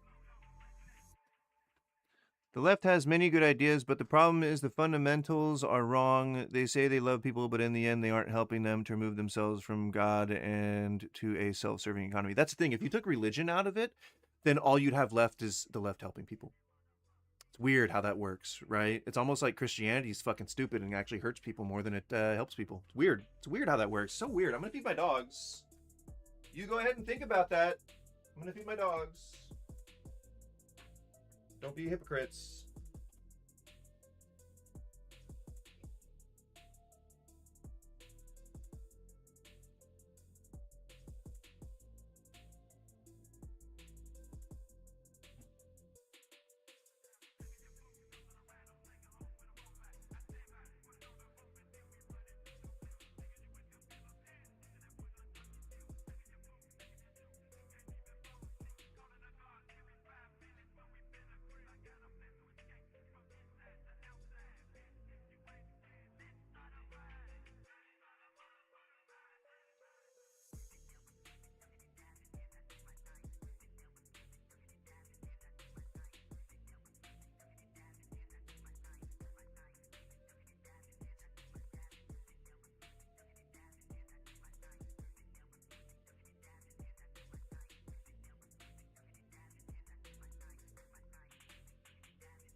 Cookie. All right, I just gotta stay close. My little one is on. She's on one. She usually likes to steal the other one's food very systematically. It's like giving a kid too much candy, but they will learn a lesson. That isn't it. What? It's like giving a kid too much candy. Do you see yourself as society's parents? It's really weird, if so. I hope not, because I don't have like a mommy thing. So I'd rather not think of you that way. You know? Nor do am I really famous for following along with authority. I'm kind of a big freedom guy, kind of a big autonomy guy. I like being able to live unimpeded, you know? Do what thou wilt kind of guy. You know? You know? And if you know, you know. You know? All right? Now you may see we got the big JC right above us. And he's about to say some stuff. All right? I think that this is a really good transition. It's still the same. I guess we're still doing the same thing, but it's a little different. You know? We're moving on from text to video format, and gosh darn it, I think that that's a good move. All right, so his name apparently is Woke Jesus, put out by the Babylon Bee, which is I was gonna say something very vulgar. It's a paper that is mostly online now. And when it was in paper format, it was suitable mostly only for lining Australian bird cages. It is not a good organization. They are essentially the conservative Onion, but they actively spread hateful messages and disinformation just to make their funny ha-has, which is arguably more evil than just telling the truth. Which I wish more people would do. You know, if you just hate black people, just say you hate black people, you know? I don't know why people are so wishy-washy on that. If you feel it at home, if you're comfortable enough to say it with your friends, if you're comfortable enough to like vote for it, then just, you know, don't be a little pussy bitch baby boy and actually like say your thoughts out loud, you know? So what if it gains pushback? That's why you talk shit online, isn't it? You want the pushback. So just grow some balls and do it in real life. Be easy peasy, I think. If you truly believe what you're saying. Virtue signal, for they shall be seen as righteous without actually having to do anything. It totally rocks. Blessed are those who are part of powerful Democrat families, but they will not be prosecuted. Hunter, I'm talking to you. I got your back. Full pardon, buddy. Yeah, so what we're looking at here is a sort of spoof video about if Jesus was woke. So far, what he's said is... Hang on. Blessed are those who virtue signal. Right, so if you're not familiar with what virtue signaling is, it's when someone performatively shares, typically online, that they've done something that indicates that they are a progressive person. But when the right gets hold of that phrase, it's a little different. It's really more of a dog whistle to say, for those of you who actually do good things, and the right's definition of virtue signaling is actually kind of what they do. They're kind of so it's always projection, right? And so when you say something like, oh, like, how dare you call me racist? I have a bunch of black employees. That's pretty much what he's talking about. That's what this perverted version of Jesus is talking about. Keep that in your mind. This is what Babylon Bee has said that Jesus would be if he was woke. Now again, my definition of woke is recognizing that systemic injustice exists and wanting to change it, wanting it to change, wanting to do better for the future, right? So keep listening to him talk. They shall be seen as righteous without actually having to do anything. Right. So completely empty gestures is what he is referring to as virtue signaling. rocks. Blessed are those who are part of powerful Democrat families, but they will not be And prosecuted. then he calls nepotism into question, which, I mean, let's just apply that as a blanket policy for all politicians. They all do nepo shit. Fuck, man. Every corporation, every company, every media organization, all the films, all the cartoons, all the fucking live performances, everything has nepotism in it. And if you just look at how our administration's running right now, like, that is Republican nepotism. Like, they all have nepotism, nepo babies in the office. They all have, like, their kids are, like, in each other's colleges and shit. Their kids are, like, in each other's secret societies or whatever. Their kids are all, like, each other's aides and shit. If you're a connected kid in Washington, D.C., you're gonna be part of the administration. And, like, it's almost never been merit-based. Only the worst people become politicians. In general. Both sides. Hunter, I'm talking to you. I'm gonna grab some more water. I got your back. Full pardon, buddy. For God so loved the world that he gave his only begotten Son, that whoever believes in him shall not perish, but have eternal life. Or you could believe in Buddha, or Muhammad, or Oprah. You have heard it said, thou shalt not steal. But I say unto you, unless it is merchandise worth more than $949, then go ahead. These companies have insurance, you know. Judge not. Yes, is there any other context? So, apparently being woke is stealing? Stealing expensive things? Apparently that's what being woke is. They didn't make a punchline to that. It was just stealing things. Oh, you steal things, but they have to be expensive. What the fuck? How does that have anything to do with being woke? How is that even a spoof of anything? They're just saying that people on the left are straight up thieves. You know why? You know why? Black people.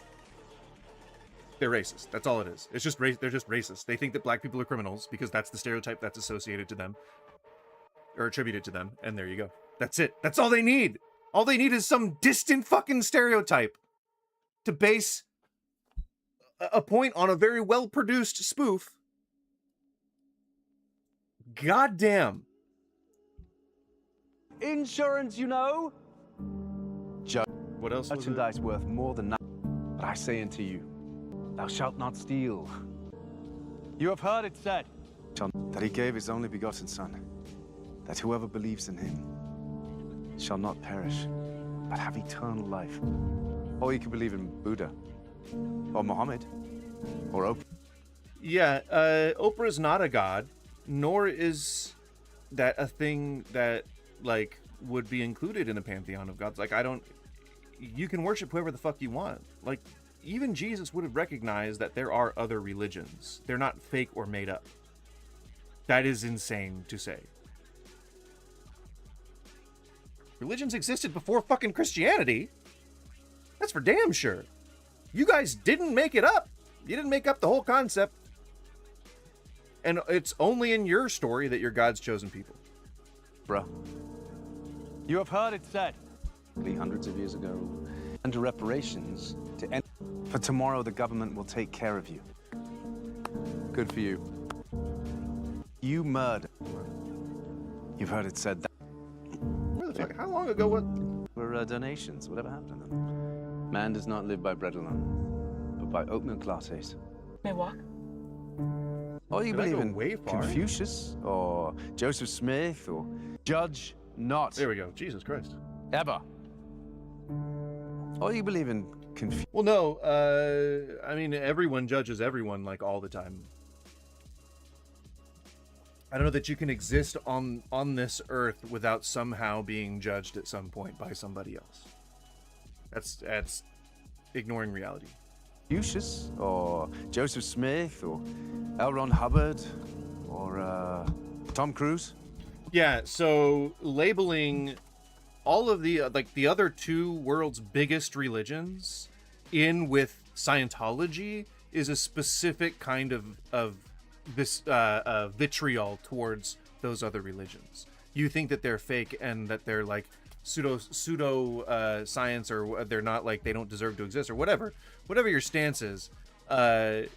Your religion is no more special than fucking believing in Zeus or believing in Odin. Like none of that is any more special than the other.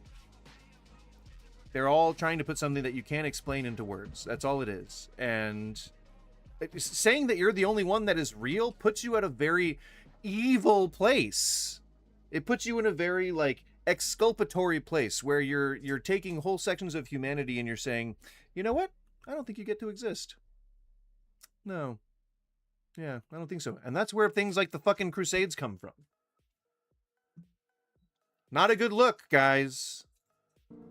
Wherever two or more are gathered, I am there also.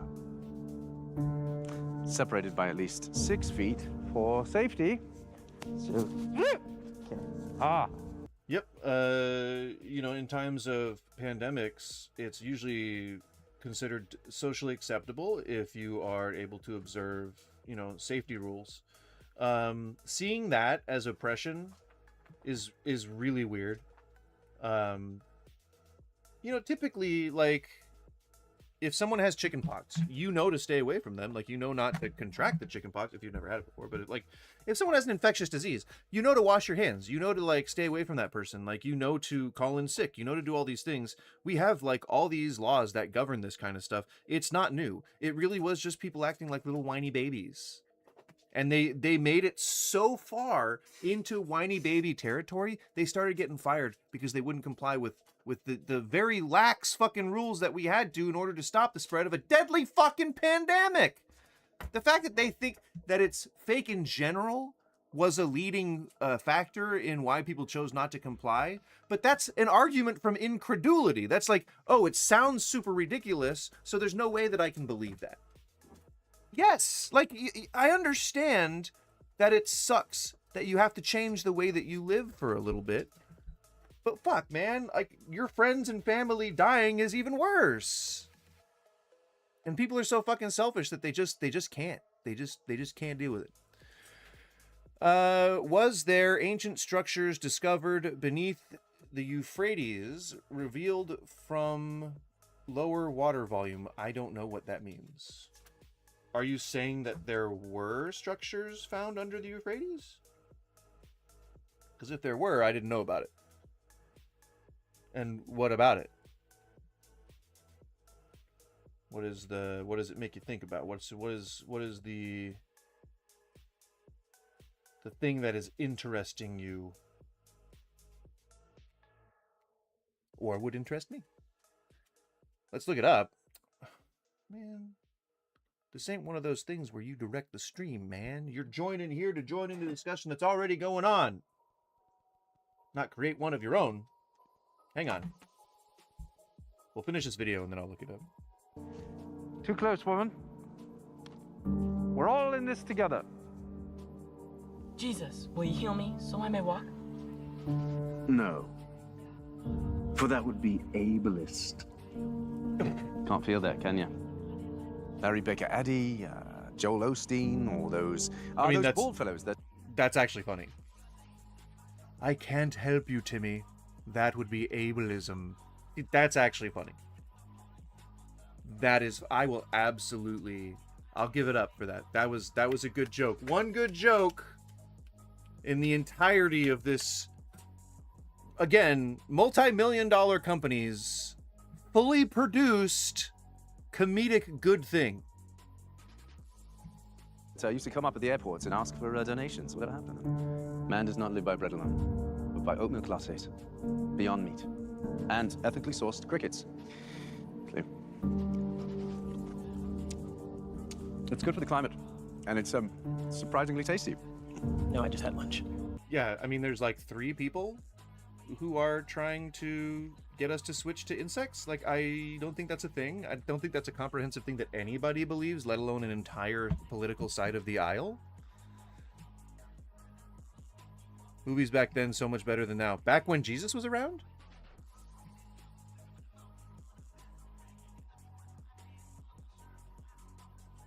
Are you as stoned as I am? I think you are, if you think that they're... if you're talking about the movies back then when Jesus was around.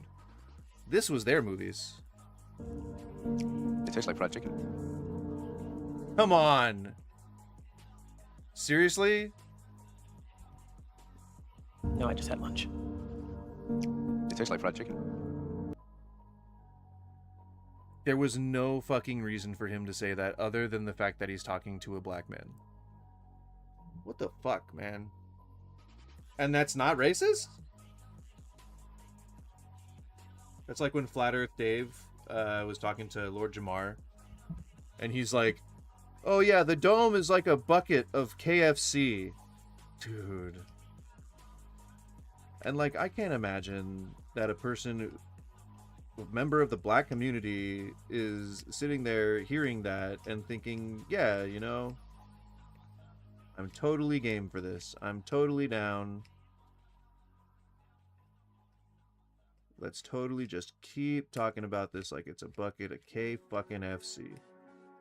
Jesus. Dude, come on, look it up. I mean, I said I would after this video, did I not? That's called placating. That's called me placating you. I'm placating you. I'm giving you a breadcrumb that says I'll give you what you want, so you stick around. And if you do, you'll be rewarded. You've heard it said, thou shalt not kill. But I say unto you, if you murder a CEO in cold blood, bravo. Good for you. Well, so what they're trying to connect here is that leftists are somehow Luigi Mangione. That is actually not what we're talking about. He, from what I know, he was a pretty well-off guy. You know, went to college. Was kind of like one of those, kind of like one of those rich assholes that we would be saying like, oh, you know, we need to defund shit, and he'd be like, that's who do you think your taxes are gonna pay for? You know, we're gonna. He had a gripe about medication or medical care, which I think most people share with him, and he decided to take the law into his own hands. That's not a leftist, like that is actually like a leftist thing, but that's not like, I don't think he is himself a leftist. So saying that is, again, just weird. You're actually friendly firing yourself. Voice calls everywhere, bro. We would have gone down Revelations Lane. And I don't mean the book. I mean mental revelations. Again, you know, you're just going to have to actually explain shit to me, because I'm not just going to, like, do stuff blindly. I said I was going to do what you asked me to do, and then apparently that's not good enough, so pick rocks. Do not worry about tomorrow. For tomorrow, the government will take care of you. With Social Security and Medicare. Okay, I mean, I guess that's woke, but why is that a bad thing? Why is it a bad thing for the government to take care of you? Like, they're saying this as if they're making fun of it. Like, why is that a gotcha?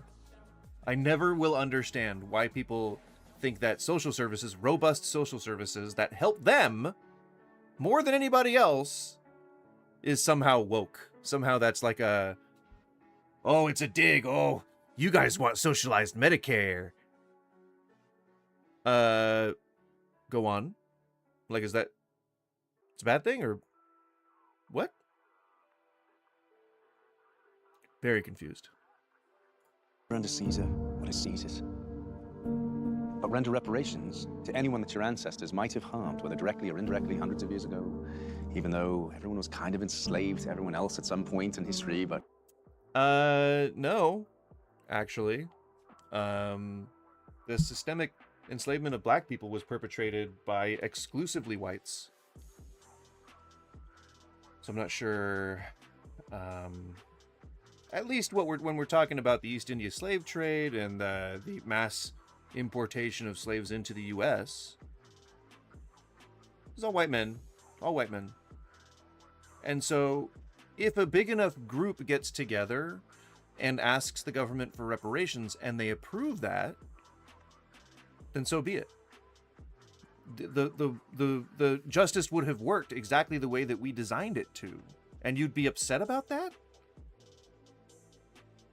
That's really weird. We fought 2 world wars. We fought a Revolutionary War and a Civil War to get to where society is now, and you just want to give all that up? That's weird, man. That's like some kind of weird capitulation kink that I do not think that I want to be part of. Just do it. It makes sense. Blessed are those who don't feel like... Well, no, they never said just to do reparations. They actually gave quite a good argument for it. And it didn't go through. That black people never got their reparations. So, I mean, I don't know what we're complaining about still. To you guys, justice worked exactly the way it's supposed to. So, I mean, I think all that's happening still is just the remaining audacity that those uppity black people would ever dare to ask for something after we gave them home and shelter and work. Yeah. We even gave them scraps from time to time. Sometimes they were actual meat. Bet you didn't know that, woke leftists. working. For they will be given free money. I think it's called UBI. Might be pronounced UBI or UB. Yeah, no, universal basic income. I think everybody should be entitled to that. I think that you should live in a society. And again, I don't know why this is a bad thing. Somebody please help me understand why this would ever be a bad thing. I want people to be able to afford a house. I want them to be able to afford to pay bills. Even if that takes just the government signing a piece of paper that says everybody gets a basic universal income. That's not a bad thing, to want people to thrive and to be able to survive in society that you live in. To want your neighbors to be happy? It's fucking insane, man. What is your stance on everything? I'm confused. You want me to give my one unifying theory stance of everything? I can't do that in a simple statement. You're gonna have to ask me specific things. I'm a woke leftist atheist. That's what we're talking about today. Woke left atheism, apparently. Something. I just spent the last hour and a half reading a document that somebody sent me on my Discord that said the cult of woke leftism, or woke leftist atheism. It was a bit of a mouthful of a title, and it was a very badly researched essay. So that probably will tell you what my... And the fact that I'm dedicating a whole stream to the idea probably tells you what my stance is on most relevant things to this stream. I have no idea, but it's great. I was hungry, and you gave me something to eat. I was thirsty, and you gave me something to drink. But you did forget to tip your barista 20%. Just get... Again, the point's always about a barista. It's always about baristas getting tipped. You don't have to tip at the coffee house. Use your common sense. You don't have to. If a good cheat sheet, a good rule of thumb to use is if you can do the thing that you're being asked to tip for, if you can do that thing easily at home and you're choosing not to, then you should tip. Then let's look up the Euphrates thing. You've asked me now 3 times when I have explained to you that I will watch it after this video. Do you think that makes me want to do it more or less? Don't you still have any sense of wonder? Yeah.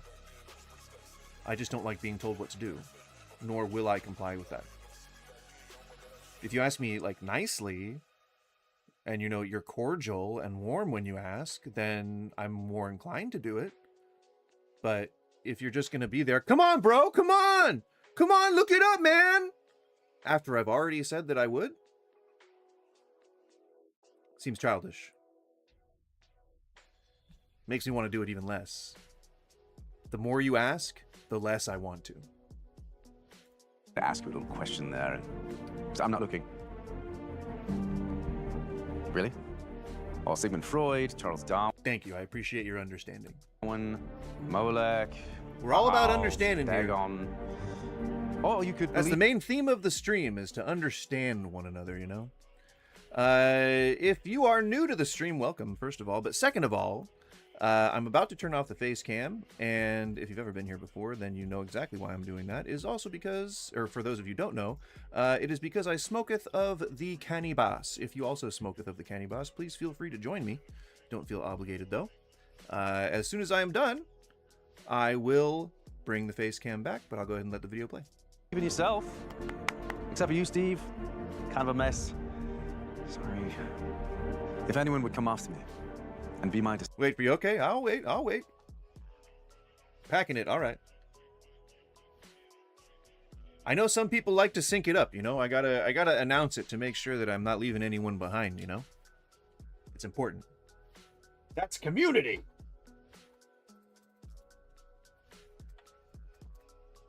I have to use tweezers because I broke the little handle off of my bowl.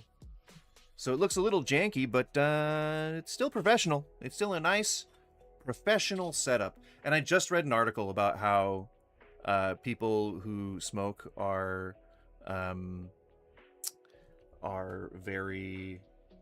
they're way more prone to having cardiac events, which scares me. Count the cost. Scares For me a you'll little be bit. adored by the media, celebrated by Hollywood, and even cherished by the universities. It's fantastic, honestly. The way you know you're doing Christianity right is if everyone loves you. It is the best. Why do you look at the speck of dust in your brother's eye? But he just told the truth there. He just said reality. It's fantastic, honestly. If anyone would come after me and be my disciple, you must count the cost. For you will be adored by the media, celebrated by Hollywood. Well, yeah, I mean, I don't trust any one study, but it is definitely cause for a little bit of concern. Don't take away the one thing, because I'm trying to drink less. I'm trying to be, like, way more conscientious of, like, my health and my body and shit. Like, just do it. Watch this. Just, like, you know, just leave my cannibas alone, you know? Just leave it alone. And even cherished by the universities. It's fantastic, honestly. The way you know you're doing Christianity right is if everyone loves you. It is the best. Why do you look at the speck of dust in your brother's eye and ignore the plank in your own? Because Orange Man bad. Orange Man bad. Orange Man bad. Orange Man bad. There wasn't even a woke point there. There wasn't even a punchline. What alcohol? I usually just drink beer. And when I do, it's usually only 2. Orange Man bad. Orange Man And it's only about, like, maybe twice a week. bad. Orange Man bad. Orange Man bad. Orange Oh, and that was it. Okay, cool. No, it wasn't it. I am woke Jesus. No, it wasn't. B-. And give to the poor.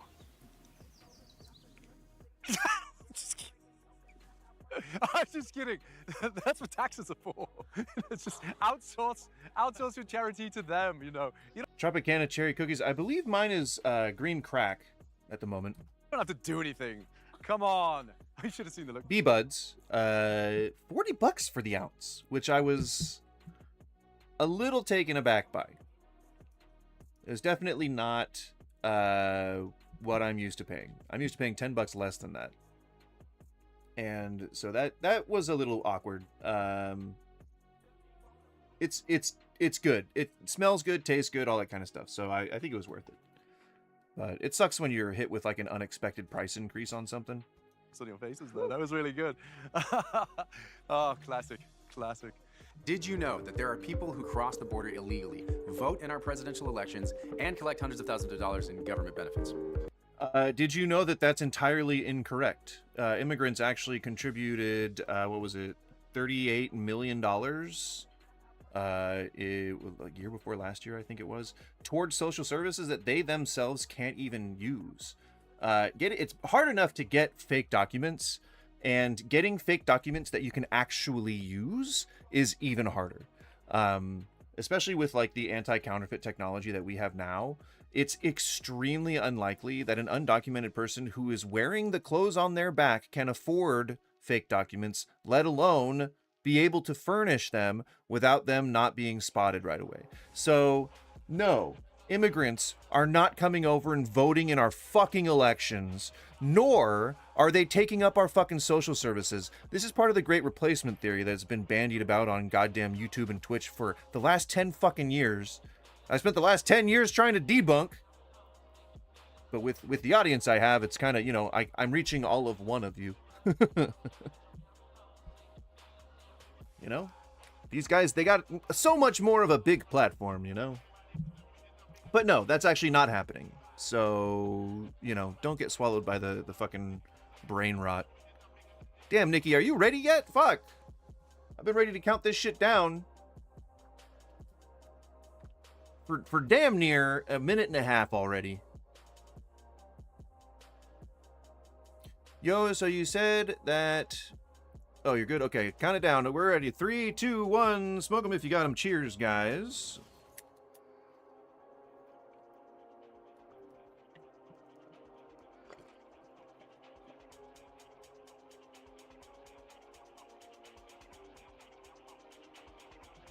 So you're essentially this guy?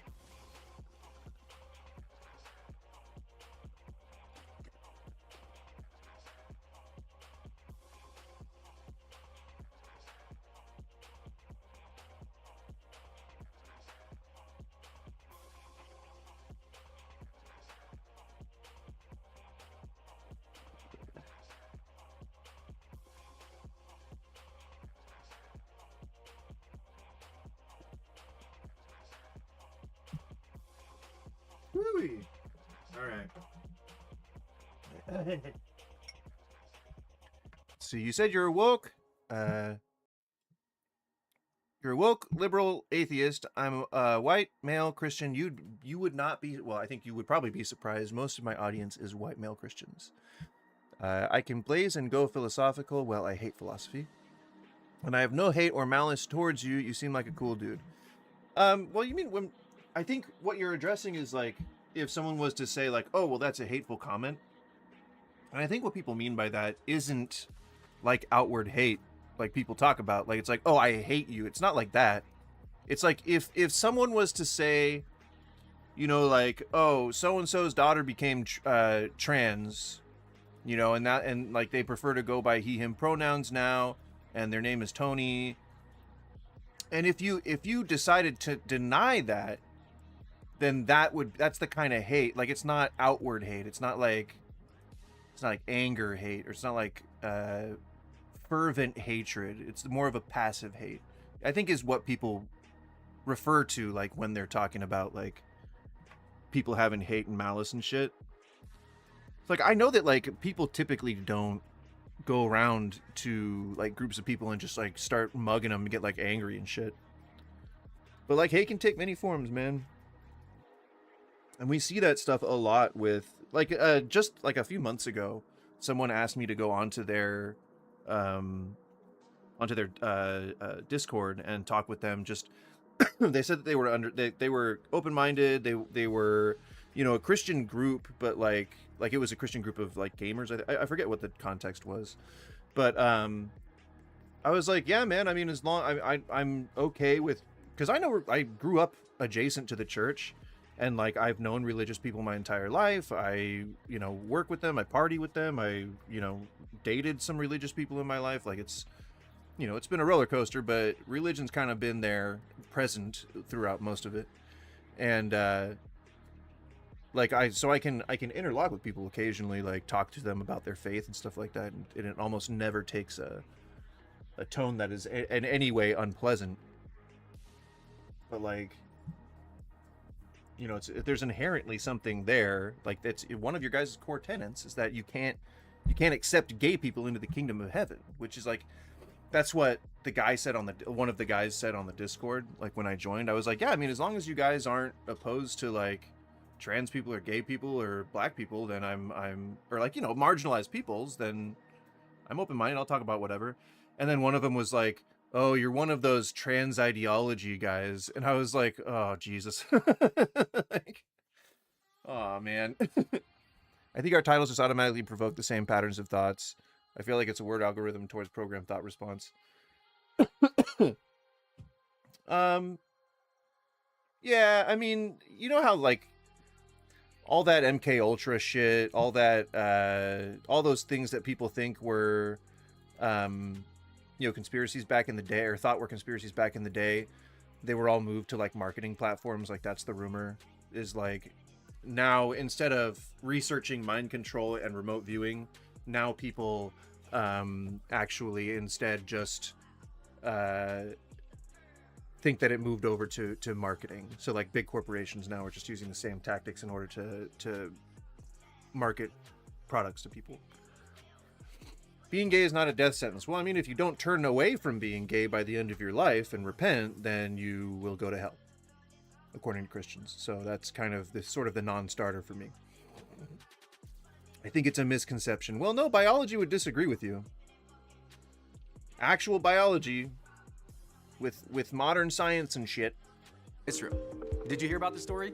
If you didn't, that's because this story was barely covered by 19 sources. That means NBC, NPR, and the rest of liberal mainstream media. And they chose not to spread this news because unbiased outlets don't actually exist, and this story doesn't fit their narrative. Those outlets hope that you don't question what you see. That's why we've relied on our partners at Ground. It is insane that I've seen this ad read from the exact opposite side of the aisle so many times. I've seen this exact opposite of this. Do you suppose they provide them with the ad reads, or do you think they make their own? I would think this guy probably uses ChatGPT. But but the whole story of them using our social security, all of that's incorrect. But wouldn't Ground News tell you that? So isn't the source that you're pointing people to going to make people more progressive? Doesn't that do the opposite of what you want? That's not true, though, because we can't even follow the first commandment. You can be the Pope and still sin. Being gay is sin. Sin has been forgiven. So you're saying it's okay to be gay, I think, is what I'm taking away from what you're saying. From the words you've used. Because you say being gay is a sin. Sin is forgiven. Is sin forgiven by default? Because what about original sin? Isn't that still a thing? Or is that OT? Am I just thinking like different timelines here? Although I have to say, kudos on the Babylon Bee. Like honestly, like an actual like compliment to the Babylon Bee, which I never thought I would give, is that they put their ad all the way at the end of the video. That's pretty that's kind of gentlemanly. I will admit, I do appreciate that. Oof, I still hate them. But I kind of appreciate that. I'm saying we're all sinners regardless of the sin. Yeah, but doesn't it suck to kind of have to like classify life in how bad you're doing as opposed to like listing your achievements?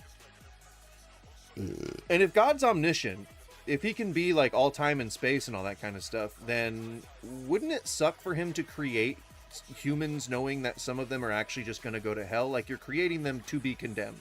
That kind of sucks, man. I'm not a fan of that, you know. If that was real, I'd be like, wow, man, God, I'm pretty mad at you, man. That's pretty messed up, you know. It doesn't endear me to the Lord.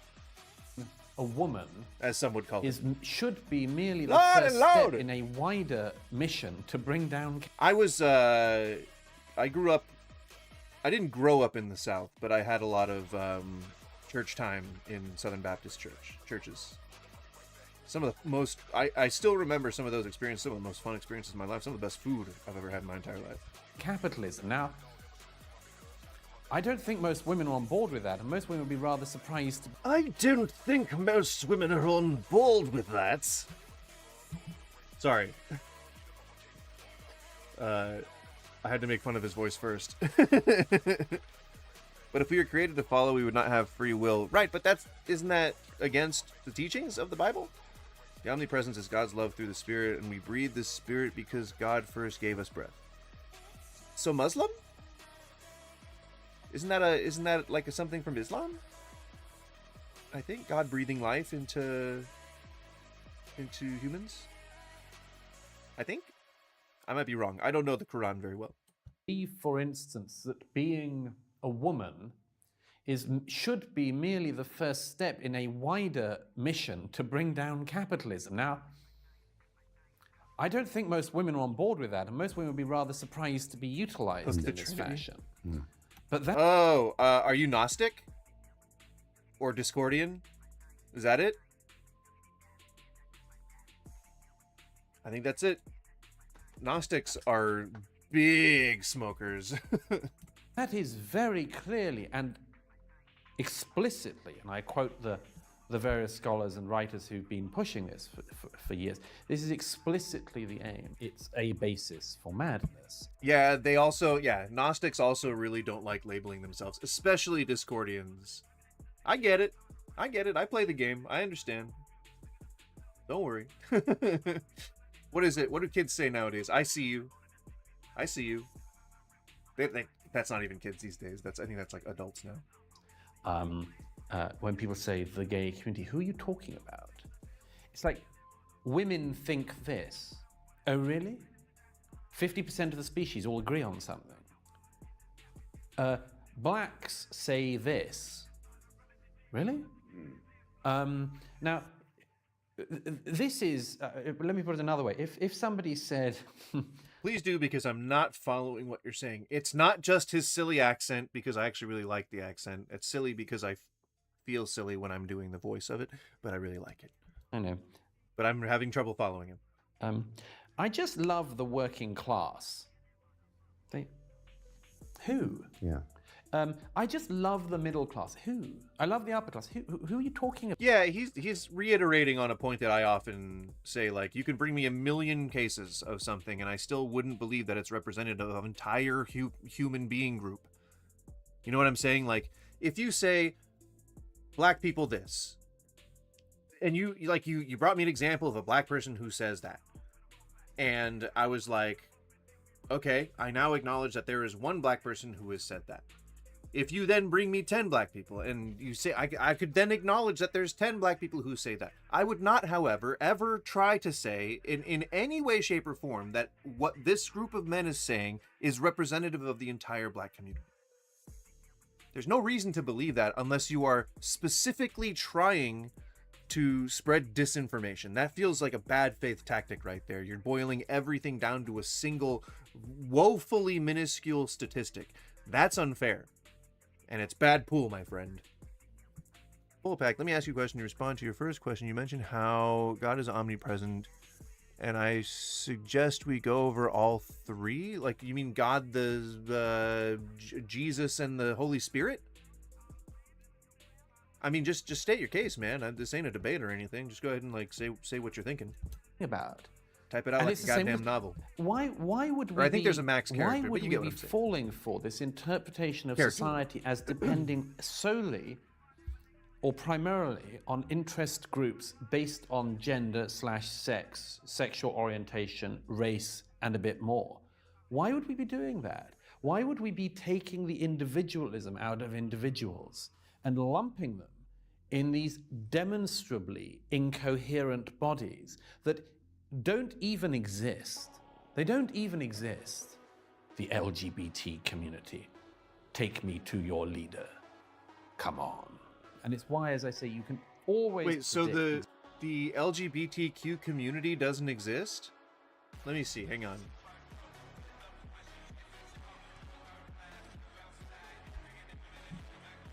A community is a group of people living in the same place or having a particular characteristic in fucking common. A feeling of fellowship with others as a result of sharing common fucking attitudes, interests, and goals. It sounds like you can call yourself the gay community without having to have a representative or having to have a leader. That's fucking weird, dude. It's fucking weird, dude.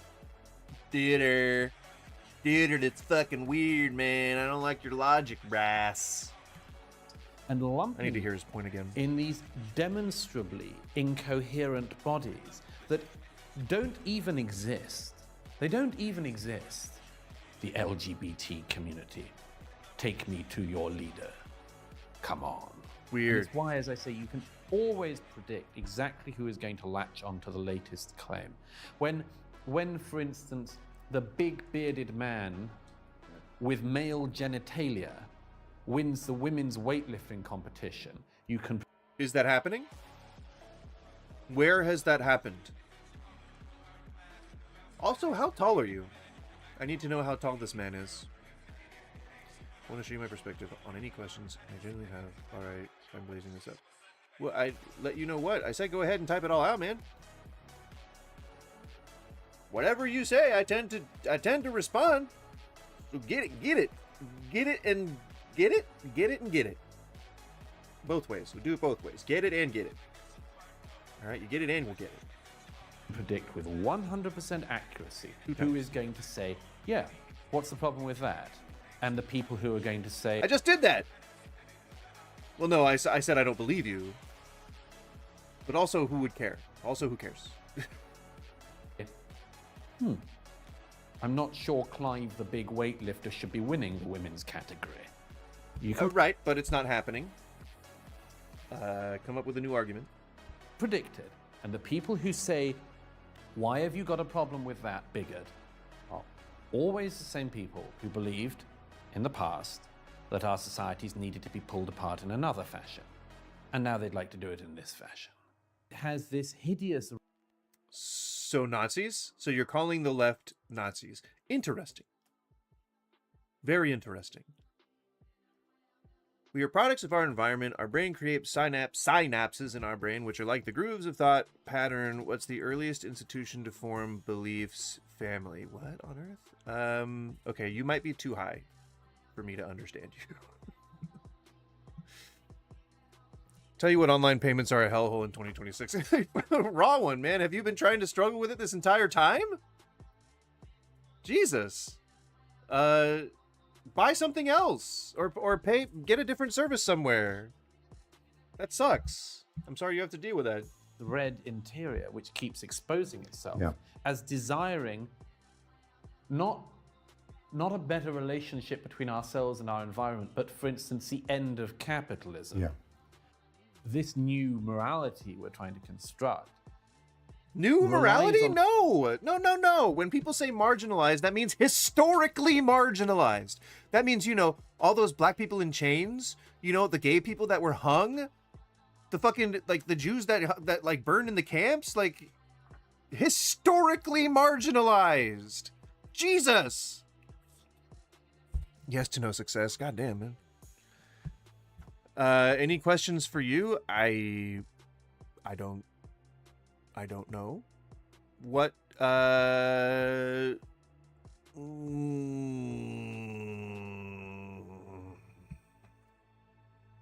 you had an hour and a half to make and cook a sausage that showed me the breadth of your skill in the kitchen, even if it's shitty, what would you make?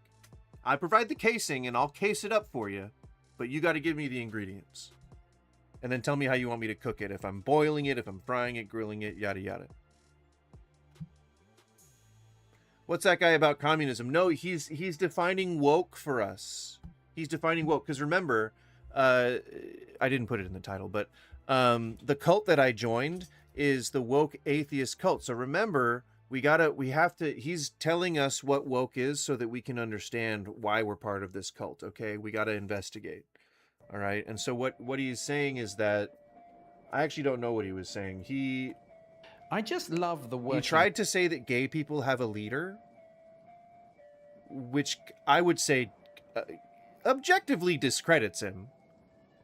But you never know. Maybe he was saying some other cogent point that actually made sense. But that's a pretty big gaffe. I would say that's a big whiff right there. A big swing and a miss.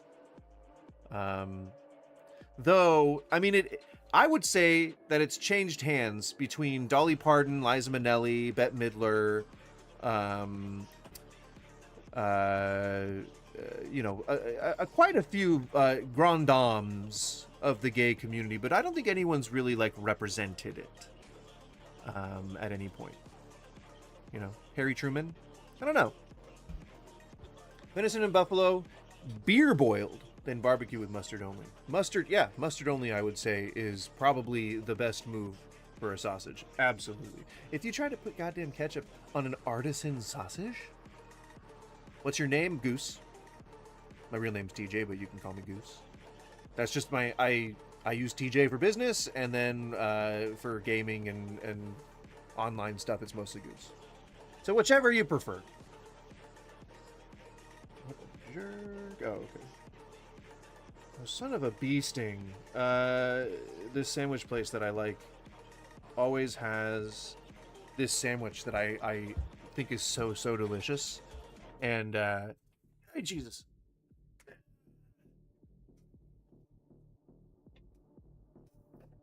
Being a nosy neighbor, we have like a bit of a problem child who is, I mean, I call him a child, but he's like maybe 15, 16, but he's like antagonizing my dogs occasionally. I'm trying to get video of it.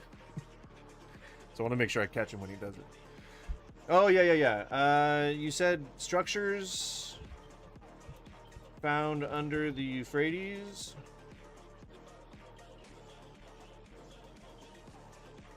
In August 7th of 2023? Does that sound right? And then on the thing here.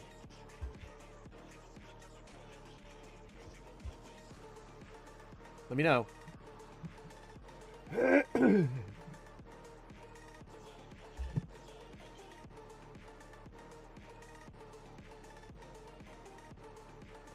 I think so. Okay.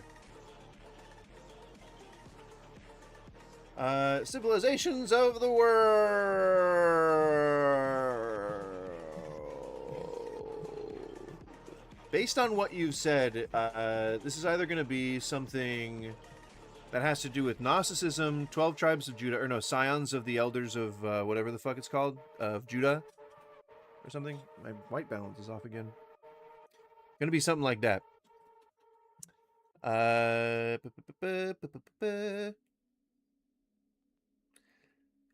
You got the woke mind virus, yeah, apparently, you know. Gaylord and Gay King. Are there Gaylord and Gay King? Is that near the pyramids? I would assume, I think. Abraham Lincoln. Why is Abraham Lincoln the gay representative? No, it's the Four Horsemen. Okay, well let me take a look. I'll try to speed read through this. Drag's been a particular hard hit despite the fact that climate change global warming affect nations all around the world. As a result of annual rainfall declining in temperatures, oh my god. Join us beneath the Euphrates River. One of those Euphrates, devastating drought. Is there a video of this that I could probably watch? Let's take a look.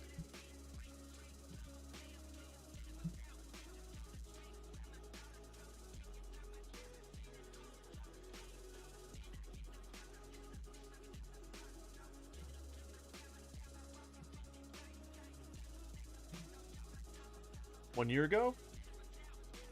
Angels? Gnosticism, dude. These are all pointing to Gnosticism. Pop it through chat and have it summarize it. Oh, you mean GPT? No, I'll just do the hard work. Whatever. Fuck you guys. Don't fuck you. I didn't mean that. Elton John said the worst thing that happened for Britain in the last 40 years was decriminalized weed. Really?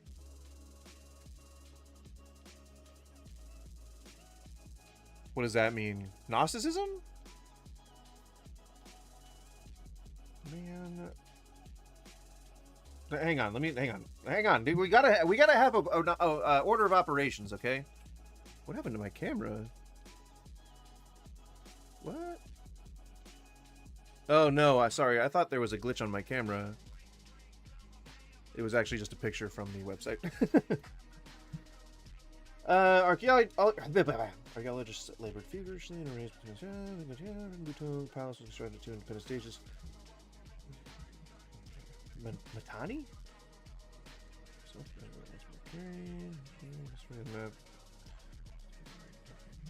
Work. Discovering, exploiting,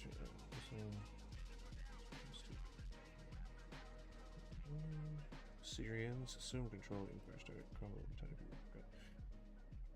towers, industrial complex, gun, poor paste digs, and Mesco storage buildings.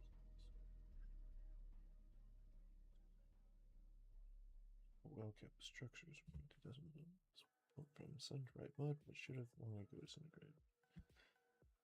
Yeah, I mean, rising waters and cold temperatures can definitely preserve things longer than they normally would be able to be preserved. So that's understandable. Portion of the walls. Okay, but what does all this mean?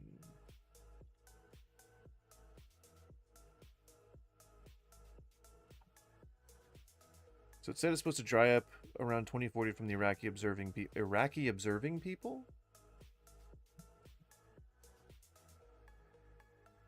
Ooh. I did not know that Abraham Lincoln had like a boyfriend. How'd they share a bed? What does that mean? Don't feign naivete. It's not a good look on you, Rawan. Why ever would they share a bed? Were they roommates? Archival material. Okay, so what? Okay, why are you asking me to look this up? I need to know what it means. Yeah, this is really just a geographical accounting for the Mitanni Empire and the ruins they found under the Euphrates. It doesn't say anything about angels or anything like that. What we could do is we could watch this angels one. But it doesn't say anything about the buildings under the Euphrates. It just says that they were imprisoned in the Euphrates. Deep beneath the surface of the earth, beneath the flow. And it's AI slop. So already it's got some check marks against it. Of one of history's most iconic rivers, the Bible tells us something is bound, not a legend, not a metaphor, but 4 real, powerful angels. See, guys? See, okay, this is how you know this is how you... It's an entire vertically integrated chain of AI slop, which I find hilarious. So this is all AI. Oh yeah, it says made with AI, at least they disclose it. It echoes the Old and New Testament scriptures with the timing of when the Dead Sea Scrolls were found, when Israel was declared a state, and follow the prophecies to the Euphrates. This is kind of sounding like restrained by God himself, waiting for an exact moment in time. Not a year, not a decade, but an appointed hour, day, month, and year. Revelation, chapter 9, verse 14. Yeah, no, Release the 4 angels who are bound at the great river Euphrates. These are not messengers of peace. They are not bringers of hope. Their release will mark one of the most terrifying moments in human history, the death of 1/3 of mankind. Who are they? Why are they bound? And what happens when they rise? In this video, we explore one of the Bible's most hidden and haunting end-time mysteries, a prophecy that connects Genesis, the ancient world, the Book of Enoch, and Revelation's final trumpet blasts. Prepare for a journey through the depths of Scripture, spiritual warfare. Is any of this sounding familiar? That's awesome. What AI do you have? I don't have AI. I'm looking at videos on YouTube. People make stuff up, and that's just fine without AI. FYI, there's tons of audiobooks pre-AI, maybe lower quality. I mean, I know that, but I have always wanted to do voiceovers for ebooks or audiobooks or something. I think that'd be really fun. I think that'd be really darn fun. But there's a dude that like read all the alchemy books and post it on YouTube pre-AI and voice synth. Yeah, I mean, I think that's still the predominant way that people are making those narrations, you know? Why don't we want to watch that? It's talking about the angels under the Euphrates. You know? Buried temple beneath the Euphrates. Are facing water shortages as the region's longest river, the Euphrates, dries up. When the Euphrates began to dry up, Enoch 1 was discovered in the Dead Sea Scrolls. Enoch confirms fallen angels. I knew it. Yeah, you're Gnostic. Ay. So, do you follow the Discordians or do you follow the Book of Enoch?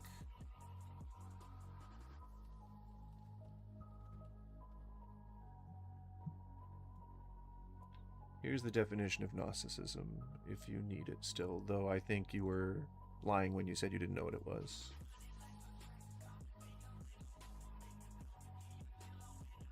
I follow scripture only. Yeah, not if you're following the Book of Enoch, because the Book of Enoch is not actually part of the Bible.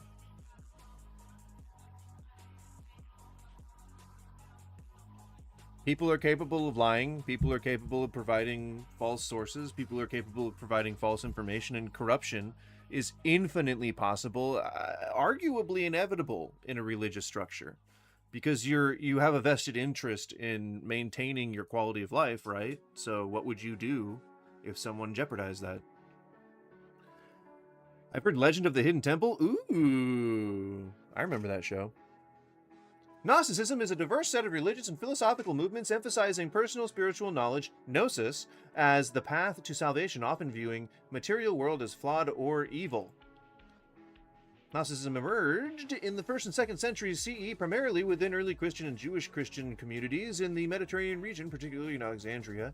Its roots are influenced by Middle Platonism, Hellenistic Judaism, Zoroastrianism, and early Christian thought.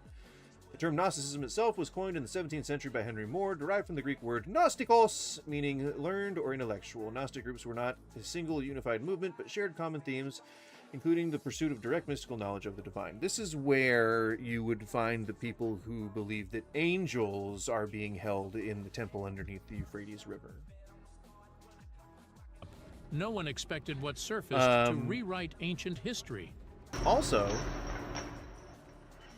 not just ruins, but a buried temple with symbols. This whole no thing one is could AI? read, rooms tuned to cosmic frequencies, and Holy rituals shit. soaked in blood. This whole thing is AI. This whole video is AI. Even I have to assume that the person, because I know that those television networks are making like AI hosts now. That's insane. Wait, what? And then there's two sides to Gnosticism, right? So the Discordians are the ones who believe in like autonomy. They're usually the ones who are like, you should go get to do whatever you want. And they don't particularly adhere to any of the actual like beliefs that Gnosticism espouses, and they kind of just like make up their own shit. But also, another splinter group is called the 12 Tribes of Judah, also known as 1970s 1903 imperialistic Russian newspaper writers who published the Protocols of the Elders of Zion. So you get one side that's almost specifically Semitic, and then the other side that's completely anti-Semitic. It's a pretty interesting juxtaposition. Enoch 1 is Carmen dated before the Old Testament. Enoch 2, 3 were made after the New Testament. Enoch 1 stands 2, 3. Most were discovered in 1940s. It's not in the Bible because it was recently discovered in the 1940s. I mean, we don't even know like what the first manuscript of the Bible was. The oldest manuscript that we have is 800 some odd years old.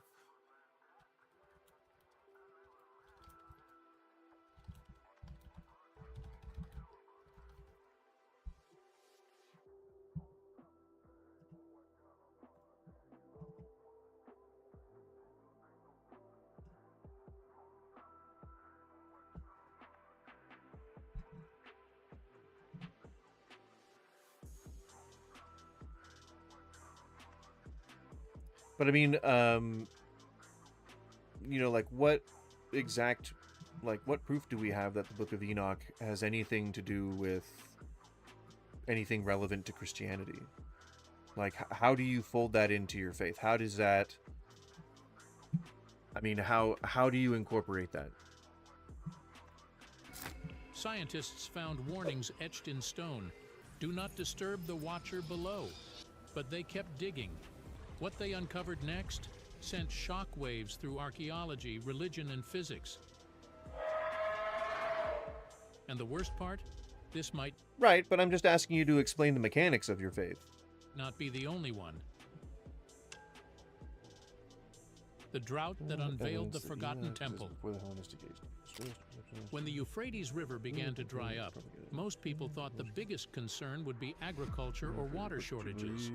But what emerged from the mud wasn't just ancient pottery or stone roads.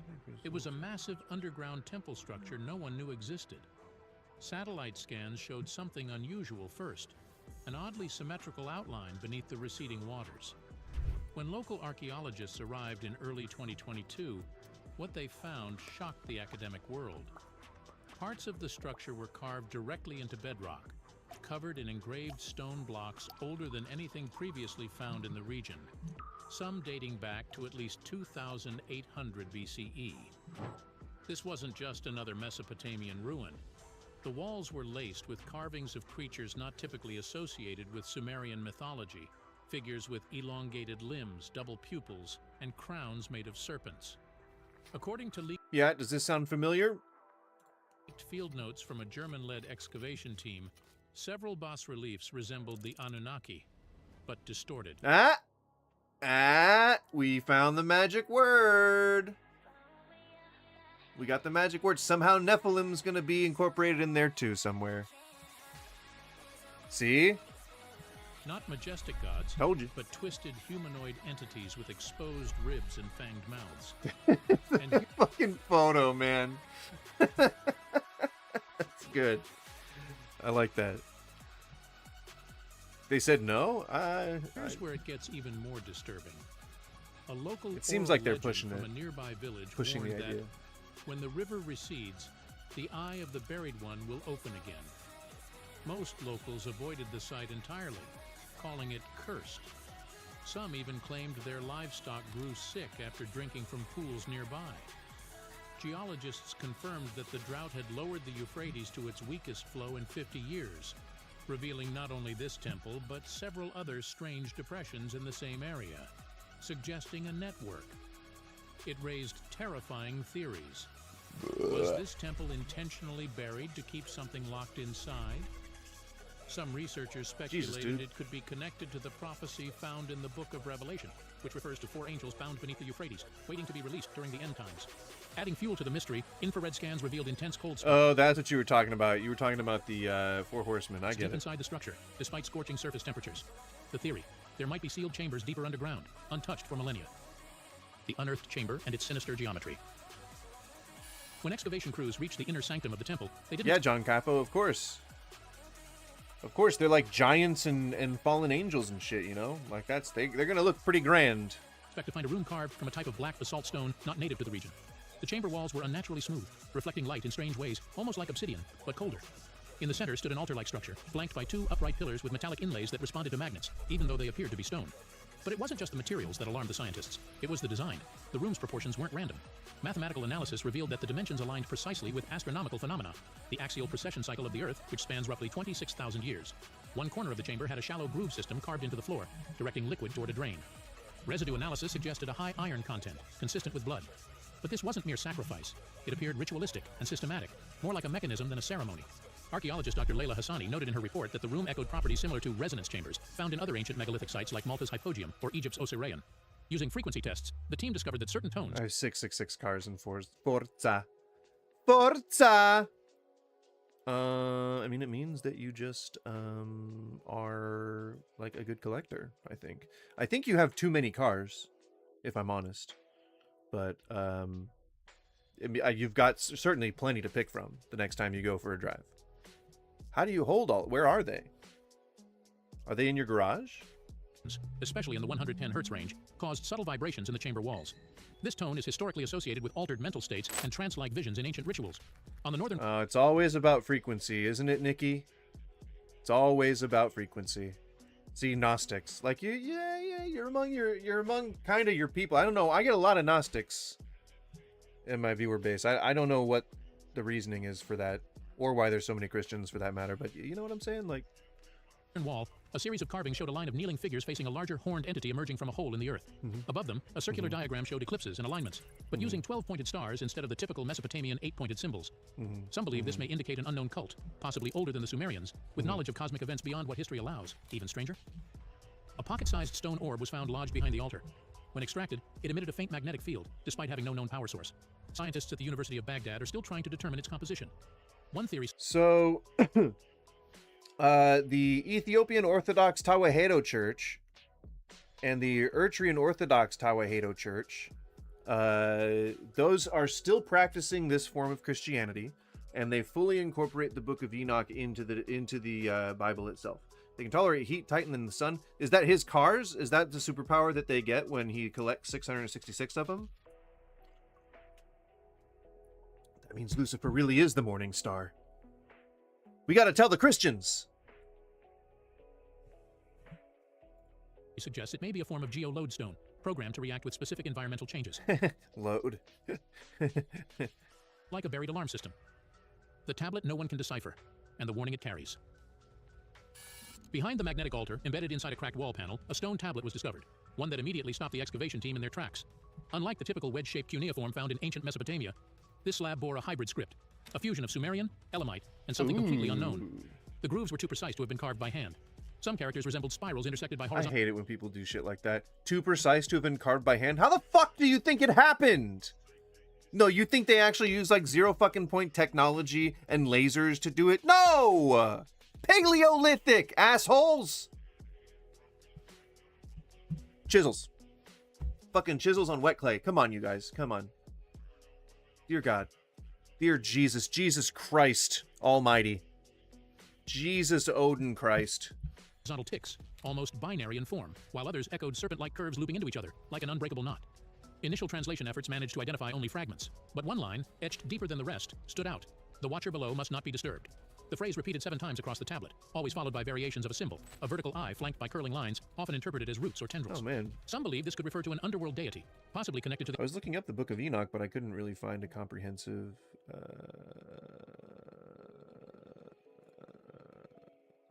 So all the sources that I'm looking at say that it was claimed to have been discovered, but there's no proof of its existence. I finally had to come to Wikipedia. According to the former chief editor of the official Dead Sea Scrolls editorial team, the scroll is well preserved and microfilmed. Strugel said that he was shown the microfilm in '90 during the Kuwait crisis, but was never able to to buy it from the editorial team. So we have one person saying that it existed. And then someone from Jordan's Department of Antiquities spoke of at least 2, but it was never confirmed. You know, Odin gave his right eye for wisdom. Well, what would he give his left eye for? Sensuality?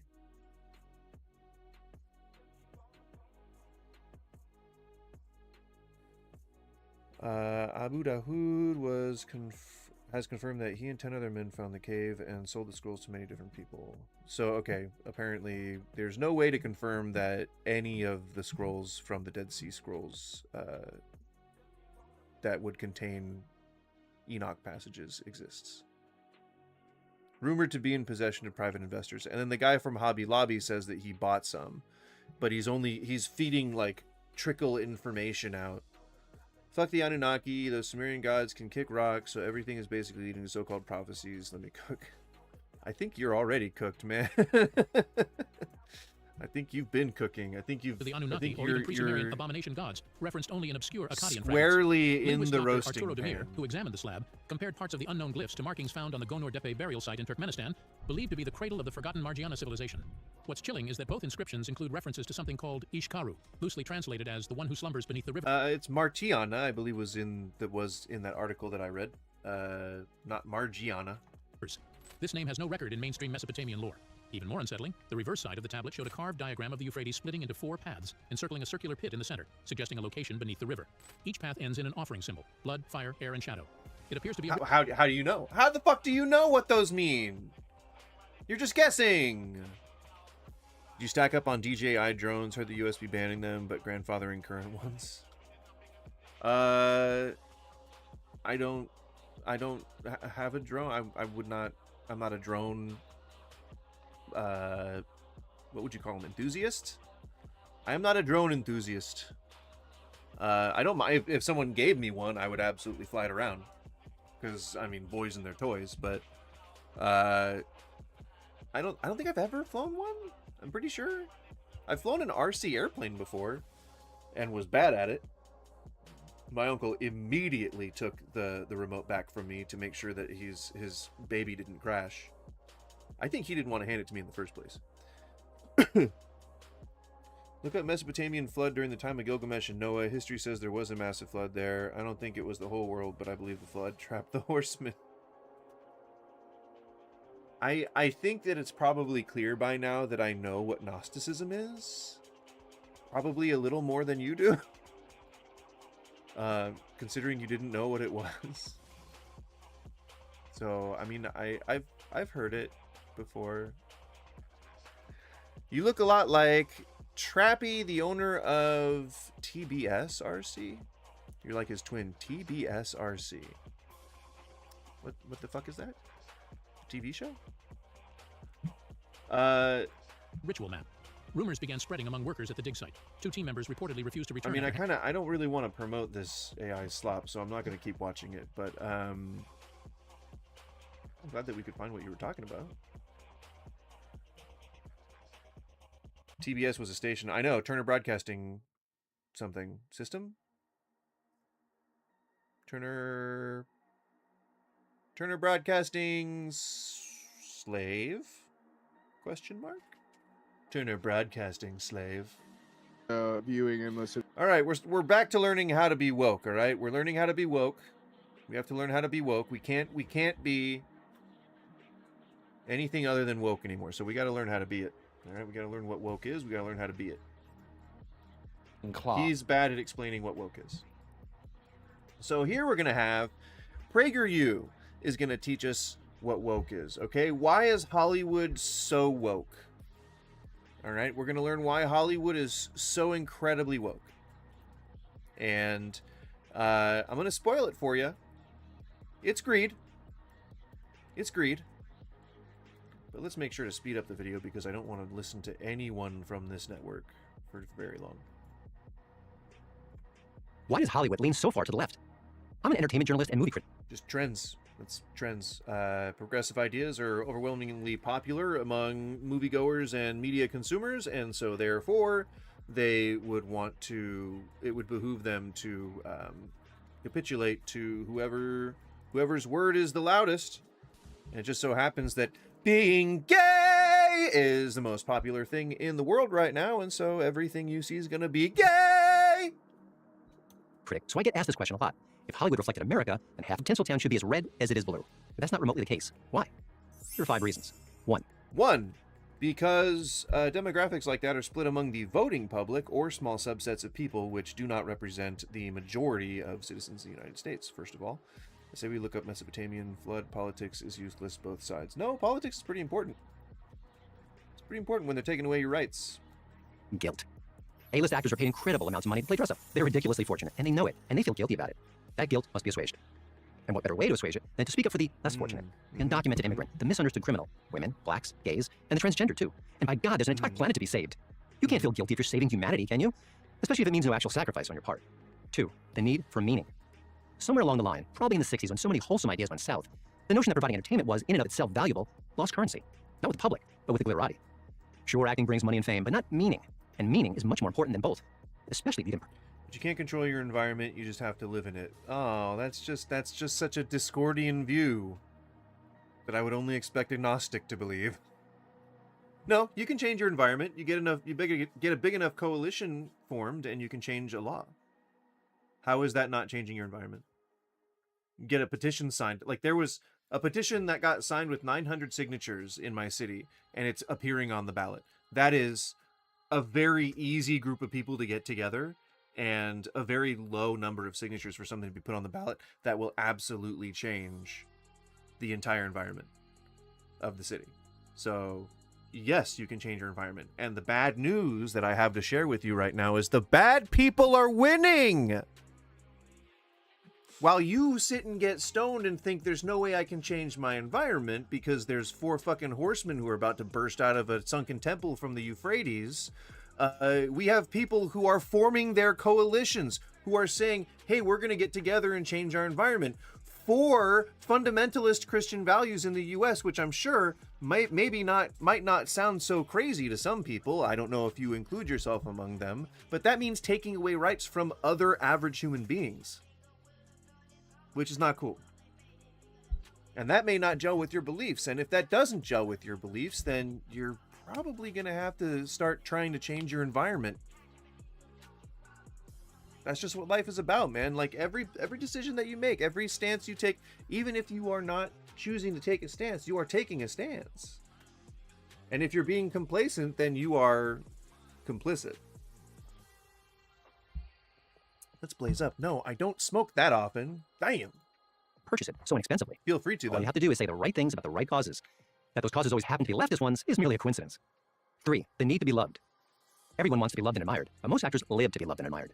Success for an actor is being adored by strangers. When stars rail against border enforcement, pro-lifers... I'm gonna need you to wrap this up. I'm just gonna need, like, the brass tacks.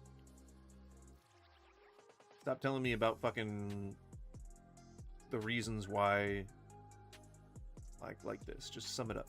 Conservatives hate gays and minorities, deny science, and even deny that America is systemically racist, and on and on. Imagine, they wail, if these haters ever gain power, we descend into fascism, or worse. This explains why celebrities get hysterical whenever the political winds shift. Hollywood activists never say, oh, we lost that one. They say, it's the end of the world. And to them, it is. Okay, I can hear you asking, why should we care what Hollywood actors think? I agree, we shouldn't care so much, but let's face it, a lot of people... We really shouldn't.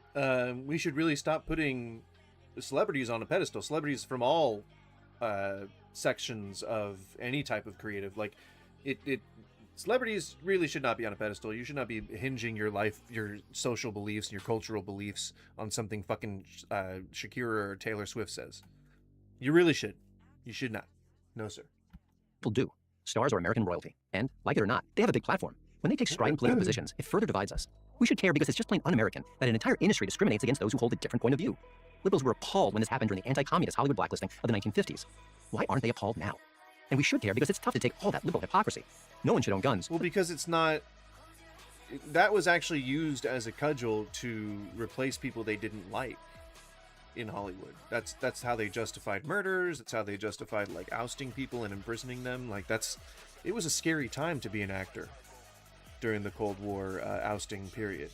And when people are getting ousted these days, it's usually for hateful comments. It's not for people not liking them or wanting their position in a movie or whatever, not being used as some, like, espionage tactic.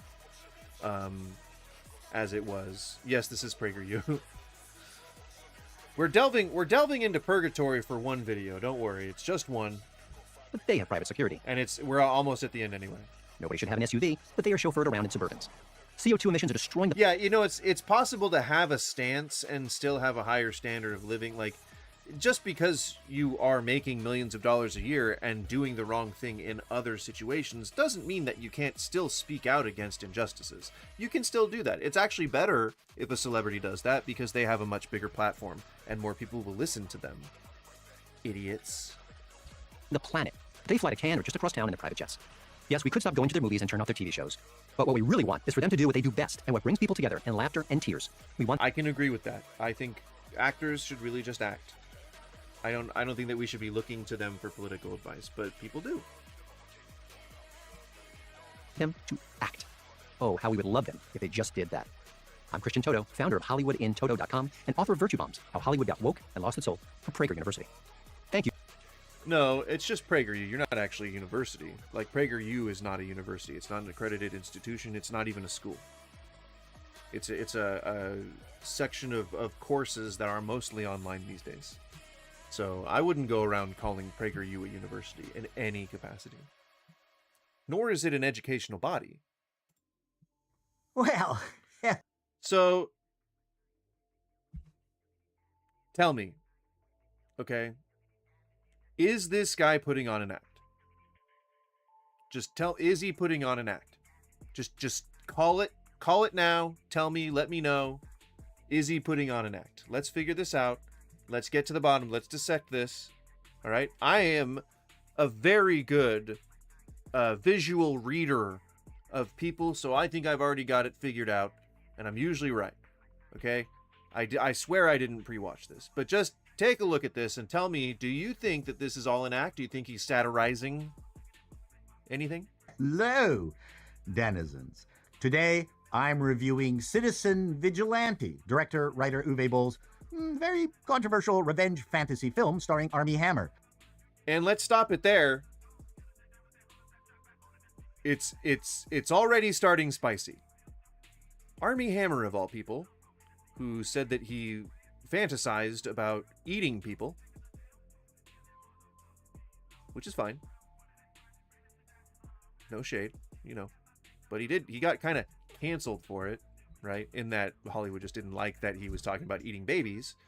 And then, you know, I think he was being sexually aggressive with either a makeup person or like a coworker or something like that.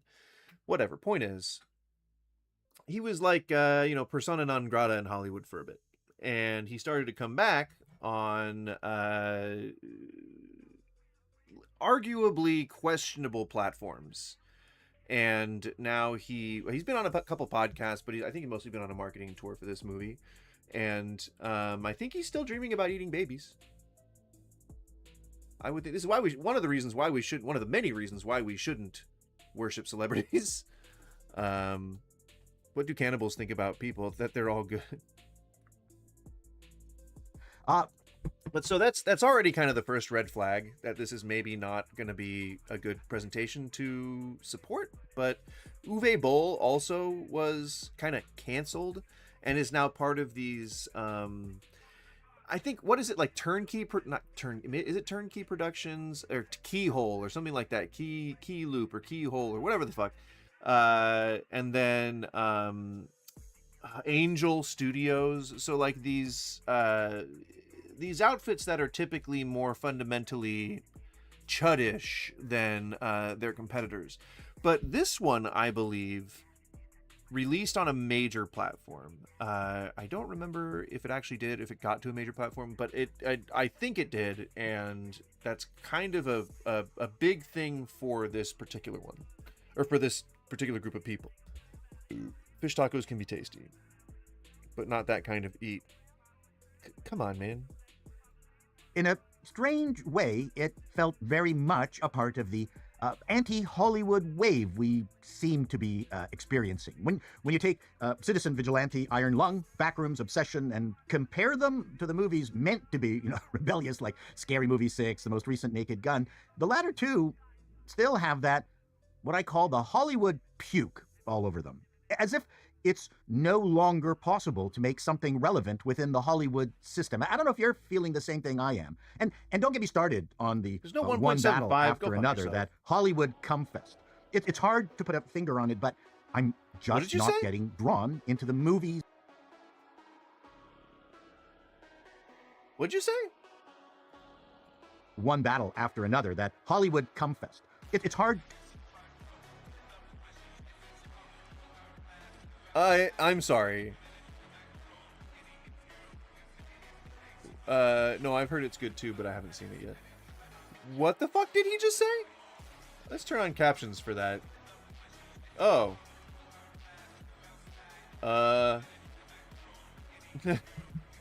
Okay. No longer possible to make something relevant within the Hollywood system. I don't know if you're feeling the same thing I am. And don't get me started on the one battle after another, that Hollywood cumfest. It's hard to put a finger on it, but I'm just not getting drawn into the movies the way I used to. That's an interesting use of language in a video on YouTube, but we'll allow it. It's a weird thing to say, but I'm just not feeling the magic.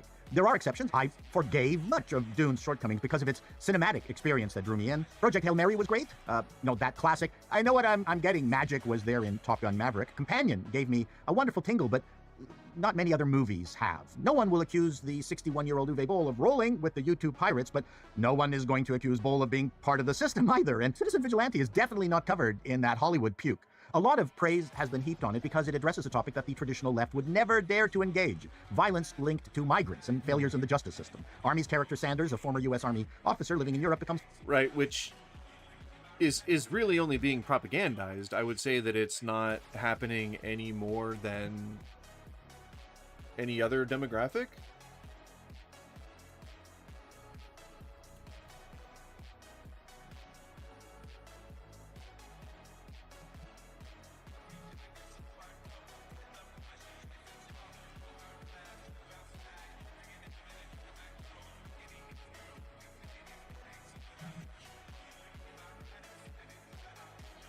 Immigration Policy Institute.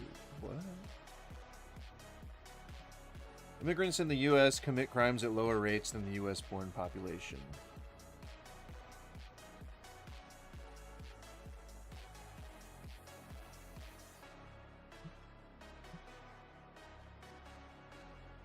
Not only do they commit fewer crimes, they also do not raise crime rates. Everything I'm seeing Data snapshot. Lower crime rates in communities, more unauthorized immigrants. Well, it's because you don't want the police coming around, you know? Like, you can't fucking afford that.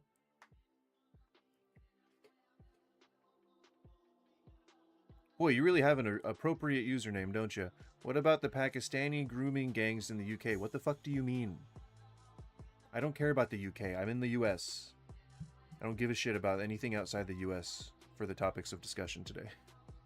Frustrated with the system and decides to take out the trash. In that regard, it's very much like Death Wish. His brutal actions gain massive public support and turn him into a social media hero sensation, with many viewing him as a necessary force for justice. However, law enforcement, led by Interpol, sees him as a dangerous threat and pursues him. It's a low-budget affair, very much in the vein of a you know, because vigilante justice is usually illegal in most cases. Roger Corman film. Many people have been comparing Citizen Vigilante to Sound of Freedom, Hollywood's most hated film about child trafficking that went on to make more. People be going over the star? What do you mean? Like they don't like Millie Alcock? I think, yeah, they love her when she's, you know, being exploited on House of the Dragons and then turned into Queen, but then they don't like it when she's playing Supergirl. Weird. Than $250 million on a budget of $14 million. Boy, would Warners love a movie about a female superhero with that cost-to-profit ratio, or any kind of profit. But at least Sound of Freedom made it broadly to theaters. Citizen Vigilante is available only at select theaters and on VOD, but my guess is that the CV was made for far less than even Sound of Freedom. And while it looks excellent for its budget, carried on the broad shoulders of Armie Hammer, the Hollywood outcast who is extremely charismatic in it, there are a couple of set pieces that thoroughly pissed me off in their Yeah, you know, he made all those comments about eating babies, but I think he's so handsome that we should just let him continue to just be the way that he is. You know? Keep putting him in movies. Totally. Can I put it? There was no way that would have happened.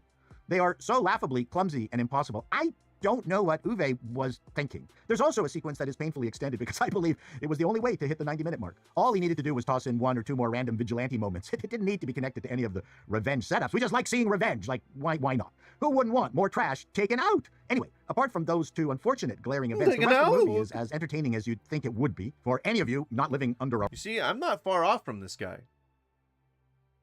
You see, like, we look kind of alike. I'm not far off from this guy. Did Michael Jackson do it? Do what? Paste pictures of little boys on naked models in pornographic magazines? Of which they found quite a bunch.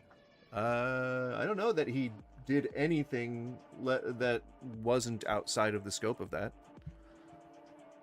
But I know that the controversy was highly sensationalized, and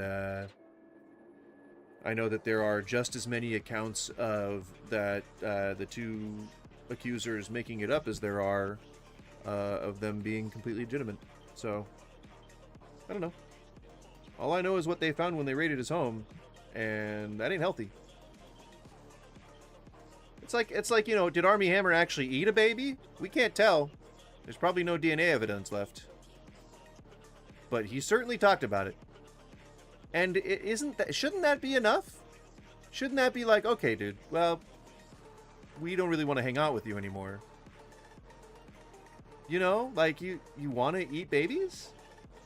What did they find? I never heard about that. There's an article probably floating around about it. I'd Google it if I were you.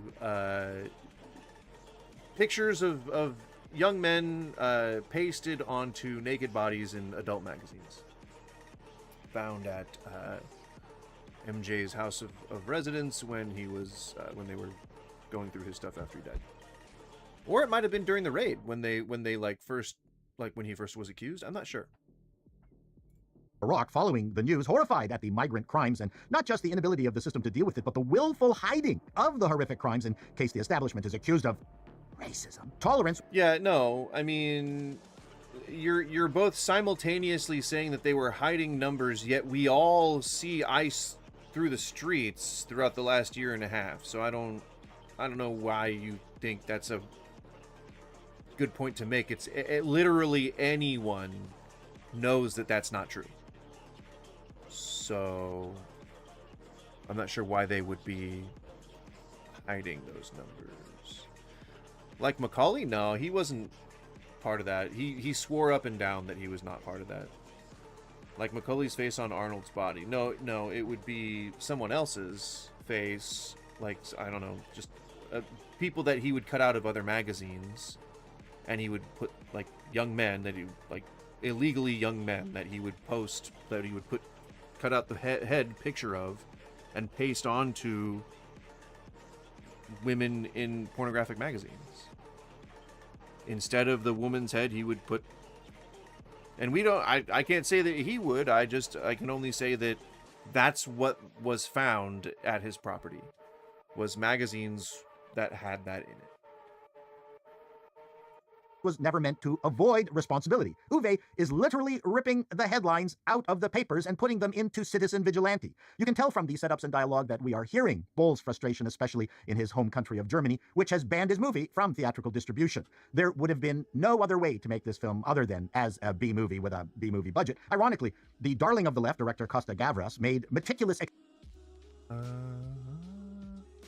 I went back and you made a correlation with the movie and crimes committed by immigrants, but you searched US. The movie is set in Europe. Okay. So in Europe, there's roving gangs of Pakistani people who are grooming people? Or I guess in the UK? I mean, it's set in Europe. So I assume that you're saying that this is true across the entire area? Aaron Carter said that MJ never did anything weird around him. All right. I mean, yeah, people defend P. Diddy as well. Doesn't mean anything. Didn't even search right. I mean, I don't know or care much about where the movie was set. So, I don't know why you think that's an own. Expensive thrillers where the villain was typically an authoritarian government, police state, and deep state conspiracy. While Citizen Vigilante is being vilified by left-wing critics, it is clearly about the exact same things, except it's closer to Charles Bronson's Death Wish, and even Michael Douglas's Falling Down. And also, just so you know, he's talking about migrant crime in the U.S.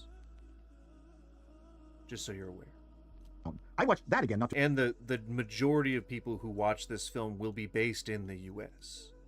Just so you know, especially since it was banned in the country that it's... in the country that it's based in? Was it based in Germany? So, again, I'm not sure why you think any of this is an own or a win of any kind. Too long ago, and I thought, boy, they'd never make that movie today. Isn't that what Hollywood has become? It seems like whenever cinephiles get together to discuss favorite movies these days, we inevitably remark, boy, they'd never make that today. And who knows? Maybe they shouldn't. Yeah, because, you know, times change, things evolve, concepts evolve, and people become more aware of, you know, different things that happen in our society, and they decide that they want to either cover it or they don't. Things were edgy back in the, you know, 1970s and 80s, and now not so much anymore. That's understandable. People move on from those concepts. Record label companies.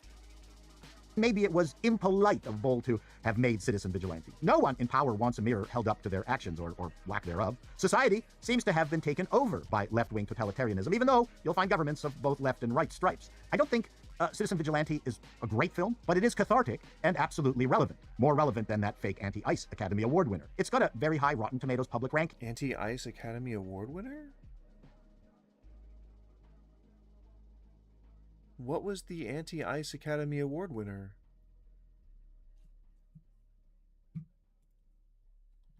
Anti-Ice Academy Award winner.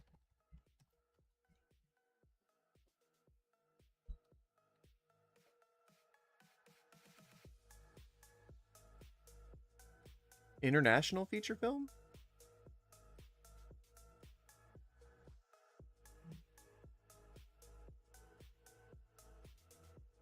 I don't get it. Which film are we talking about? It's called Melted?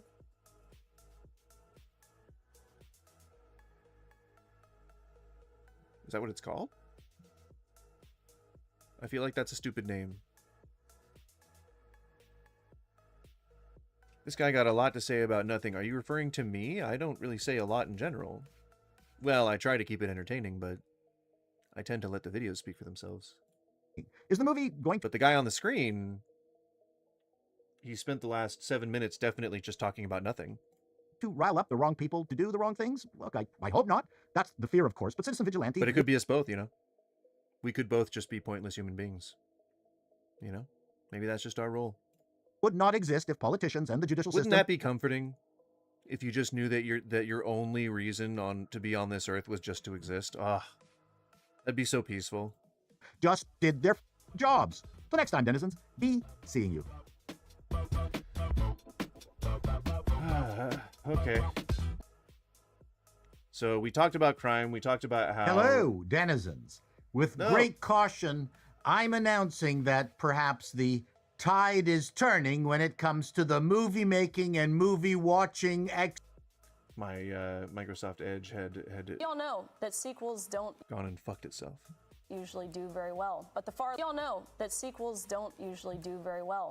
left is giving it a shot with Woke 2. According to Vanity Fair, the woke mob is rebranding their radical ideology. It consists of fewer pronouns and less... Again, just being aware of systemic injustice really is not radical. I mean, I would say that wanting entire groups of people to not exist anymore would be pretty radical, because they do exist. How are you going to enforce that? If someone passes a law saying that transgender people aren't allowed to exist, how are you going to enforce that? They do exist. You're going to throw them into camps? What are you going to do? Jail them? What are you going to do? fixation on transgender issues, while focusing more on See, yep. It's always about the transgender issues. obstructing ICE and dressing up in ridiculous costumes. But they gloss over the violent streak of Woke 2, in which mobs storm the streets to assault ICE agents. Instead, they're hoping they can brainwash the public into thinking it's all about love and compassion. How many ICE agents got killed by violent protesters? How many? How many of them? Because I know that Renee Good and Alex Preddy are two people who got killed by violent ICE agents. How many ICE agents died from violent protesters? I'd love to know. It would be great to just know that figure right now. Oh, none? Oh, weird.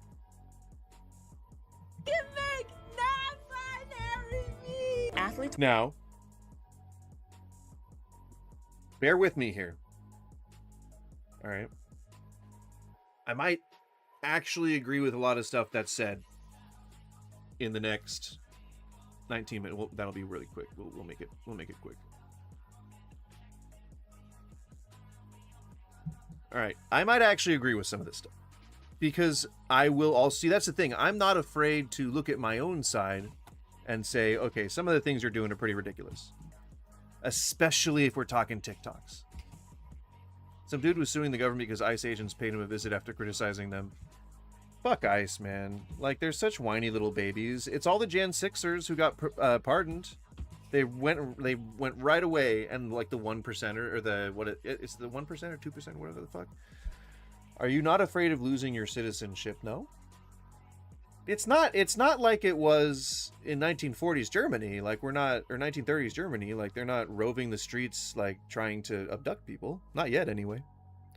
We have gotten to the point of papers, please, at a few different points in most recent memory, but we haven't quite gotten to actual authoritarian, fascism yet. Will have to pass a one-time genetic test to compete in women's categories. Good. Spit on turf. J.K. Rowling is a... Oh, that'll show her. As you may know, people are becoming more and more comfortable distorting reality as long as it protects their feelings or reinforces their side. We've seen people... I think this girl's going to be nasty. I think she is going to be nasty to these people. I feel like she is going to be... Look at her eyes. Like... damn. I can't wait. I can't wait to hear it. Redefining terms, deciding who is allowed to speak even, or engaging in performative activism that accomplishes absolutely nothing. Well, no. If someone made a TikTok response to you and said, you're not allowed to speak anymore, you could still make a response to that. Even if they downvoted all your videos, you could still make a response to that. Nobody's ruining your livelihood for expressing your opinion. That's a straw man. That's what's called a straw man. So we're going to take a look at some examples today, and we're going to start with some fat activists. I know a lot of fat... My stance on this is pretty simple. I don't, as long as you're not unhealthy, then then you shouldn't feel bad about doing what you're doing. But even if you're unhealthy, you shouldn't feel bad about doing what you're doing. Like, other people's business has nothing to do with you. Like, everyone should just mind their own fucking business and stop trying to pass laws that don't allow people to be fat. Or at least they're trying to push health education in schools, which is way more way more intolerant than you would hope. So many people who are overweight and who feel self-game end worthy over it would be helped by fat acceptance, and none of these skinny people are hurt by fat acceptance. Does that make sense? It benefits people who are in the group, and it doesn't hurt anyone who is outside of the group. So there's no reason for anyone to dislike it. Or even if you're witnessing somebody killing themselves, that is their right. You have no right to protect them against their will. That is exactly the type of removal of agency that Christians fucking love. That's not freedom, that's not agency, that's not free will. Like, that's just people like trying to control other people. What about airplane seats? What about airplane seats, Rawlin? What the hell are you talking about? Folks in my sphere like to reclaim the word fat instead of using words like morbid or obese. I know that there's... See, I feel like I'm going to agree with her. No. There are a lot of people on my side of the aisle that are ridiculous and performative, and it's because they've been so repressed. It's because if you fucking people actually accepted them the way that they were in the first place, they wouldn't have to go and make me cringe on TikTok. God damn it. This is all your faults. All your faults, you anti-wokeists. How dare you create this atmosphere that I now have to live in? a new movement going around and like the body acceptance.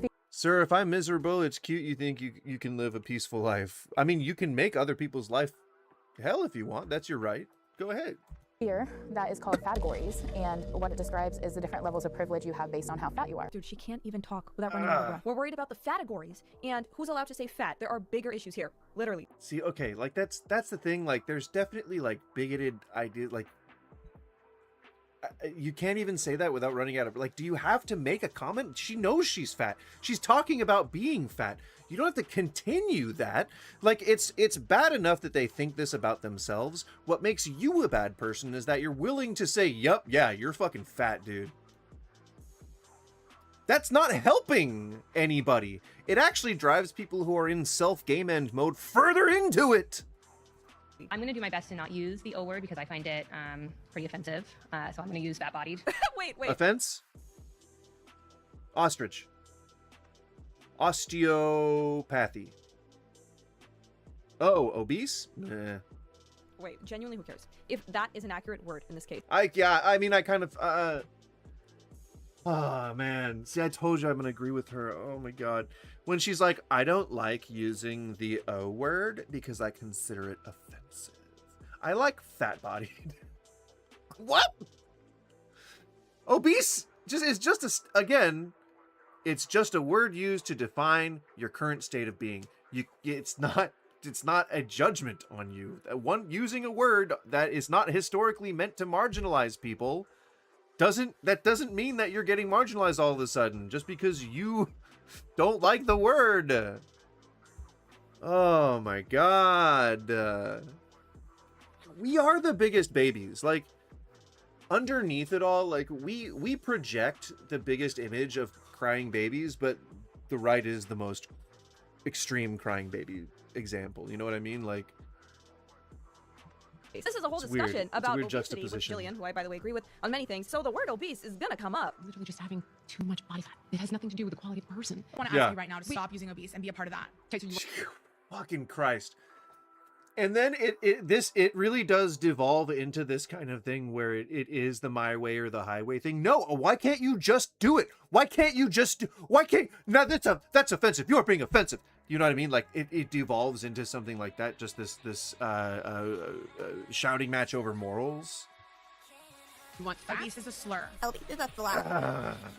It's not. It's a medical term, and it has not been used historically as a slur, so you can't just all of a sudden designate it as a slur because you're removing people's ability to say a very important word that references what you might be. And if you don't want to hear that, that's fine. But you not wanting to hear that, you specifically resisting hearing that, means you probably need therapy. I love the frame that I paused it on.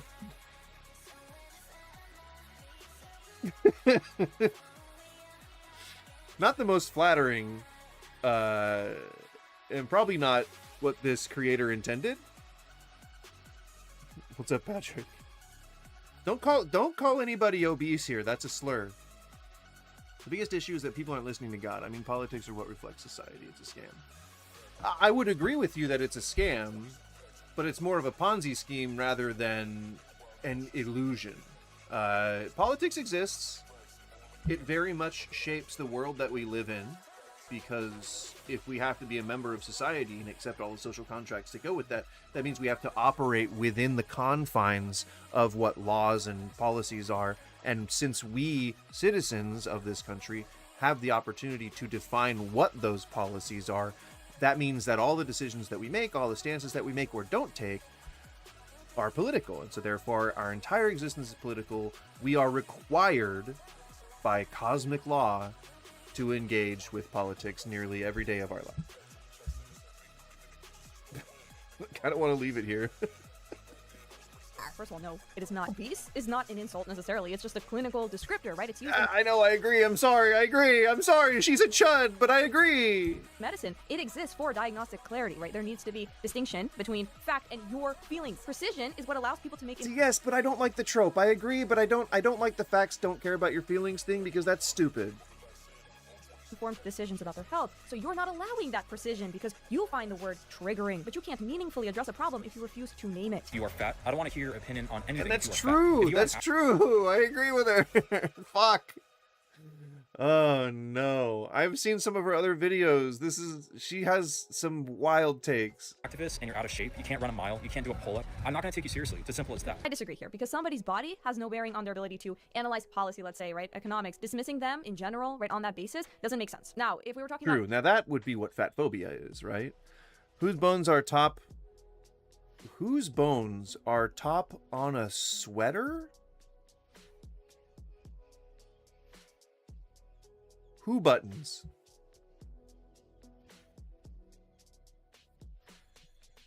Oh, you're asking who buttons the top button on a sweater. Hey, come on. I kind of like, I kind of like doing the top button thing. Maybe that's like the very small remnant of cholo in my heritage and cultural descent. Cultural assent, cultural expression. And it looks good on me. Sweaters? I don't know. I don't think I like it. Did it make it too conservative? Not like an obese fitness trainer. You need some kind of neckline. For example, that would be one thing. Technically, he or she could still know what works and what doesn't work, right, and how to help a person. But in that case, you'd probably it's not your brain doesn't slow down because you're fat. That's ridiculous. To take advice from someone who motivates you because I button the top button. I mean, I like it. Kind of like, I don't know. I feel like it makes me look too much like I'm trying to be a cholo. But like I grew up that way. I grew up buttoning only the top button on my flannel shirts. If you button the top button, you have to leave all the other buttons unbuttoned. No, that's what it's like. Yeah, you got to do that. And it has to be an extra thick flannel shirt. While you're wearing an Angels ball cap.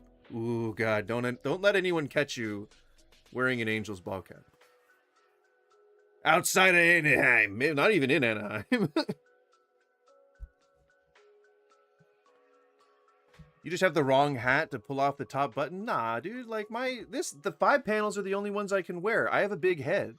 Otherwise, the regular ones don't fit me. I don't want a high forehead. Know what I mean? I needed to sit squat. Holy shit, I thought you were Fantano. I would consider that a compliment. So, thank you. because it's all about fitness and health. So a morbidly obese person is Pretty much, you know, anyone with a bigger, who's not a chud, with a bigger audience than me, I'd consider it an example or a compliment. Love you, Goose. You are the best. No, you're the best. not going to be healthy. If they're just like a fat individual and they're talking about something completely unrelated, or even if they are talking about weight, but they are saying, you know what, I'm fat, I don't really want to change, but I do know that being overweight is unhealthy, and also I'm not going to try to police your language and say that you can't use the word obese ever, then that person would be 100% correct. Black people are always stereotyped as ghetto, violent, and criminal, and yet white people are never stereotyped as... Why do y'all never talk about your own people? Did you cut it off halfway through? What happened? I don't know what happened. Was that a TikTok thing? 7, 5, 8, 10. God damn! Jesus! Thank you for returning, Daddy Dom's Day. I appreciate it. That was nice of you to do to my ears. And to anyone else who's here with headphones on. But if you do wrong, be afraid, for rulers do not bear the sword for no reason. They are God's servant, agents of wrath to bring punishment on the wrongdoer. Yeah. That feels too regimented for me, you know, too rigid. No hate, yeah, I just saw a resemblance. I mean, like I said, I consider it a compliment. I don't, he hasn't said anything that seems hateful or bigoted from any of the clips that I've seen. I don't typically watch his content, but I think he does mostly, music reviews? But someone who I debated one time tried calling me Fantano, and I was like, why, I don't know who that is. And then they used a thumbnail of his picture to try and hijack his fame while he was on a debate with me, with my face on the camera. I was like, dude, come on, man. Like, that's such a slimy, weird thing to do. They stereotype Asians too. You could have listed some of those. This one's interesting because it's like woke versus woker. There are plenty of like Asian creators who talk about stereotypes they've noticed, you know, directed at the Asian community, but this woman decided to talk about the way black people are stereotyped, but that actually was offensive. You know, in the comments, most people seem to be agreeing with her. She's literally defending us when I want to be offended. That's the problem with a lot of these people. Silence is violence, but also... See what I mean? Like, she's kind of a chud, but not a chud. Like, isn't that weird? Like, she's like chud light. I heard, very recently, Brett Cooper talk about Trump time traveling, about Trump's son Barron being like a time traveler from the future, I guess. I don't know. He was a time traveler. And she was, because this person has had some crazy takes in some videos that I've seen. She doesn't seem to be like, and I've watched other videos where she seems completely benign. See, like, okay, like what is a lesbian? It's like talking about if normal lesbians are welcome at Pride. That's a very big issue in the gay community. So like, I'm in a fucking Twilight Zone episode. She's conflicting in my brain. Oh, I get it. It's because she's gay. I get it. Okay. I get it. It's because she's gay. We all know some lesbians. All right? No further explanation is needed. Honestly, if you know a lesbian, you've probably seen some of the TikToks of some people just being very upset at woke culture, and sometimes they happen to be that part of the culture, and that's fine. Yeah, you can feel whatever you want. I think she's too young to know what she wants to be. She will be scissoring in no time. Okay. You look Jewish. The fact that you would think that would be an insult is hilarious. I don't see that as an insult. I hope you don't either. I hope you're just saying that I look Jewish, which I'm not. Mostly of Eastern European descent and Latino.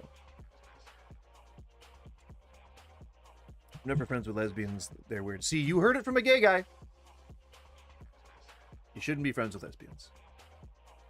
It's not an indictment on lesbianism, nor is it an indictment on lesbians on an individual basis, but there is a lot of drama in that particular part of the community, typically over relational dynamics. And a lot of that ties into politics, about like when there's weird or abnormal views in terms of politics incongruous with the community in which they're a part of. We are so back. Yeah, I don't like that sound. I definitely don't like it.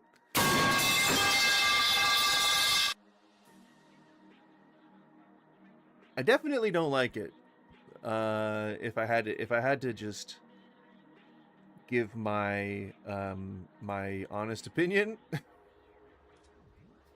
it definitely sends violent spasms up my spine. Is my assessment. All right, what are these guys talking about? Does woke ideology lead to anti-Semitism? All right, guys, what do you think? Does woke ideology lead to anti-Semitism? Does an anti-racist, inclusive, and equity... I know it's my sound. And equitable ideology. Does that lead to anti-Semitism? God damn. God damn. It's easier to go through a camel of a needle than for someone who is rich to enter the kingdom of God. I mean, if Hitler's up there, I do not want to be... God fucking damn it, shit!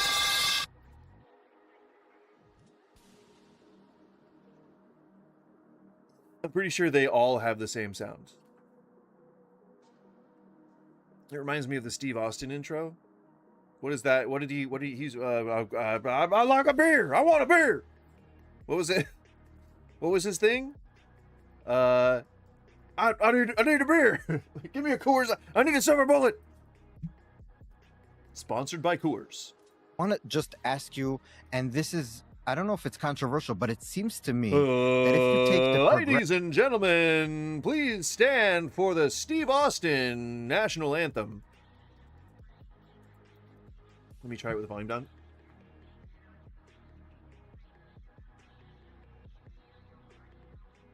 I took the earbud out, so I'm ready. I'm ready whenever you are. I can't hear what they're saying now. Chugging beer and flipping people off. Yeah, I remember that. Isn't he the one that DDT? You can hear it. Isn't he the one that DDT'd Vince McMahon? Yeah, that's loud. Yeah, thank you. It's loud. It's that's extremely loud. Progressive / woke ideas to their logical conclusion, okay, you would be anti-Semitic. Meaning, oh, okay, not bearing the lead. Let's get into it.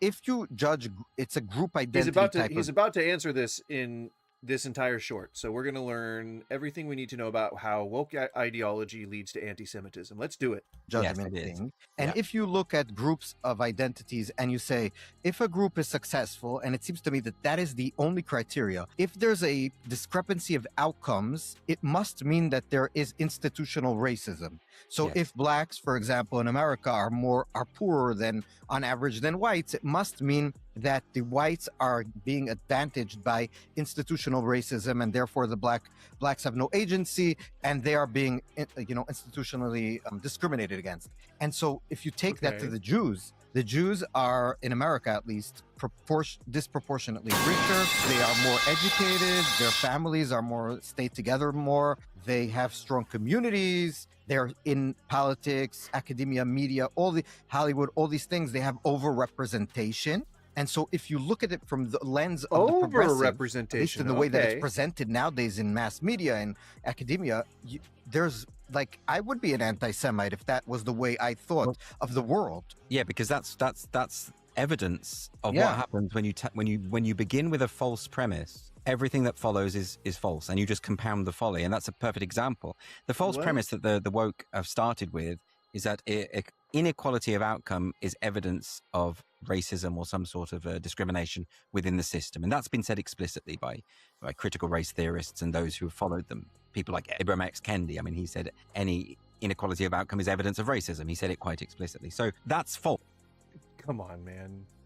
Purposefully mischaracterizing the arguments of entire movements of people is just as slimy as making disingenuous comments of your own.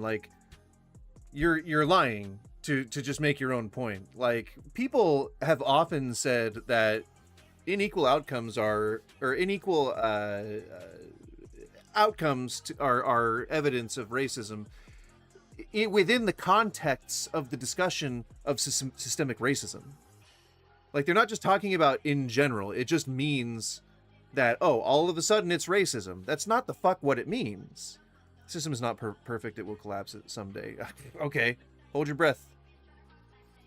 False. It's not true. And there are all sorts of reasons why outcomes can be different, and there are different trends among different groups. But this ideology has informed absolutely everything. I want to just ask you, and this is, I don't know if it's... I have to watch it again because I don't know where he proved that being woke is somehow anti-Semitic. Jesus. DEI is racism. No, it's not. Systemic racism against white people. No, it's not. You can't be racist against a white person. And not all the majority of Hispanics are not white. You're talking about people from Spain? We don't discriminate against people from Spain. And nor, I mean, if you're historically white, then you are historically on the side of the oppressor. And so, therefore, it's all good. Everyone who isn't black, gay, or woman. Yeah, no, you know, DEI actually covers white people too, right? Diversity, equity, and inclusion. That's inclusion for everyone. So it's, if you're here as a white person and everyone else is here, DEI just brings everybody up here. Damn. That's all it is. That's all DEI is. You guys make it a boogeyman. You guys make it this monster, and it's not. That's not what it is. It's just people have been down here, which is, you know, blacks, gays, and women's, as you so eloquently pointed it out. It's just bringing them up to here. That's all feminism is too. You know, women historically make less than men. All feminism is just whoop, bringing them right. Whoop, whoop. You see that? It's a level. It's just a level field right here. And with DEI, different groups go like whoop right there, and so now they're level. And then women with feminism go whoop, and there you go. Oh, it's all level. Now we're all on a level playing field. There you go. That's DEI. Diversity, equity, and inclusion. That means inclusion for all. Crazy, right?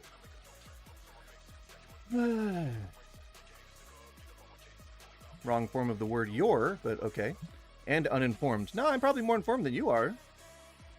Racism isn't colorblind. Everyone can be racist target. No, I'm not saying that you can't be racist against specific white descendants, you know, like Scottish.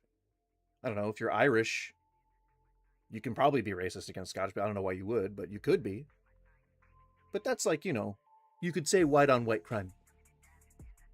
But historically, white people are the oppressors if we are referring to anything having to do with the US of A and its entire record of ethnic cleansing and genocides. You got to kind of contend with that if you want to say that, you know, DEI is somehow racist against white people. You got to contend against a pretty big mountain of evidence that says otherwise. Pilate had a notice prepared and fastened to the cross. It read, Jesus of Nazareth, the King of the Jews. Okay. DEI has systematically caused conflict with merit-based promotions. You're not wrong. I would say that the concern... go fuck yourself for that sound. The concern of being somehow persecuted over not being inclusive does, in fact, color a lot of different people's actions when talking about promotions and things. In that case, yeah, people are fallible. People can, you know, overcompensate and completely overcorrect into the wrong direction. But that doesn't mean anything in terms of whether or not DEI is effective. And it can be a clumsy system. I'm not saying that any system that we make is perfect, but we need to work on them, not get rid of them entirely. Because there are still racists who do still use their own biases to either hire or not hire. And people have to be protected against that. So, wrong form of the word your again. Arguing based on, I just want to make sure I got Patrick's message there. Yep, okay, so your, sorry, again, that is the wrong form of the word your. It's Y-O-U-R-E. arguing based on white privilege whether or not you can be a victim of racism. But buddy, you think Joe Schmo working at McDonald's had any power in what our system is? No. Right. The system affects us all. Right? That's what inclusion means. It's not racist against whites. You're misunderstanding the entire basis of it. Again, it just takes, here's white people, here's everybody else. DEI just goes like that. That's it. That's all it does. You're making it way too complicated. Whoop. And I would think that as a conscientious community member, if you hear that people are being systematically oppressed, and that there's this whole network of institutional racism that exists in our country, and you decide you don't want to do anything about that because fuck them, then, I mean, you know, you're not exactly an ally, nor a productive community member, right?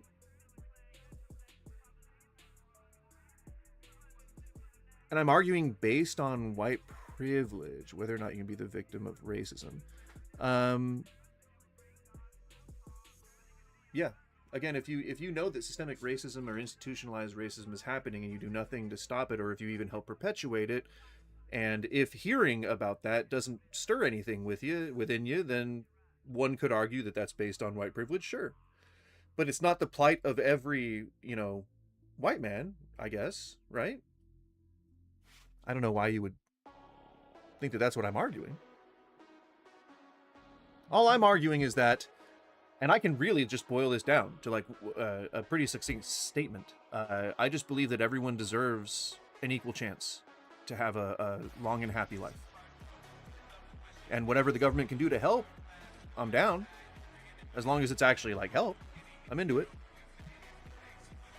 And that's the thing, if DEI helps one marginalized person get into a position they otherwise wouldn't have obtained through skill alone, then, I mean, I'm into it. Especially when you can back it up with a lot of like relevant data that shows that people are still biased and do still hire and promote based on biases.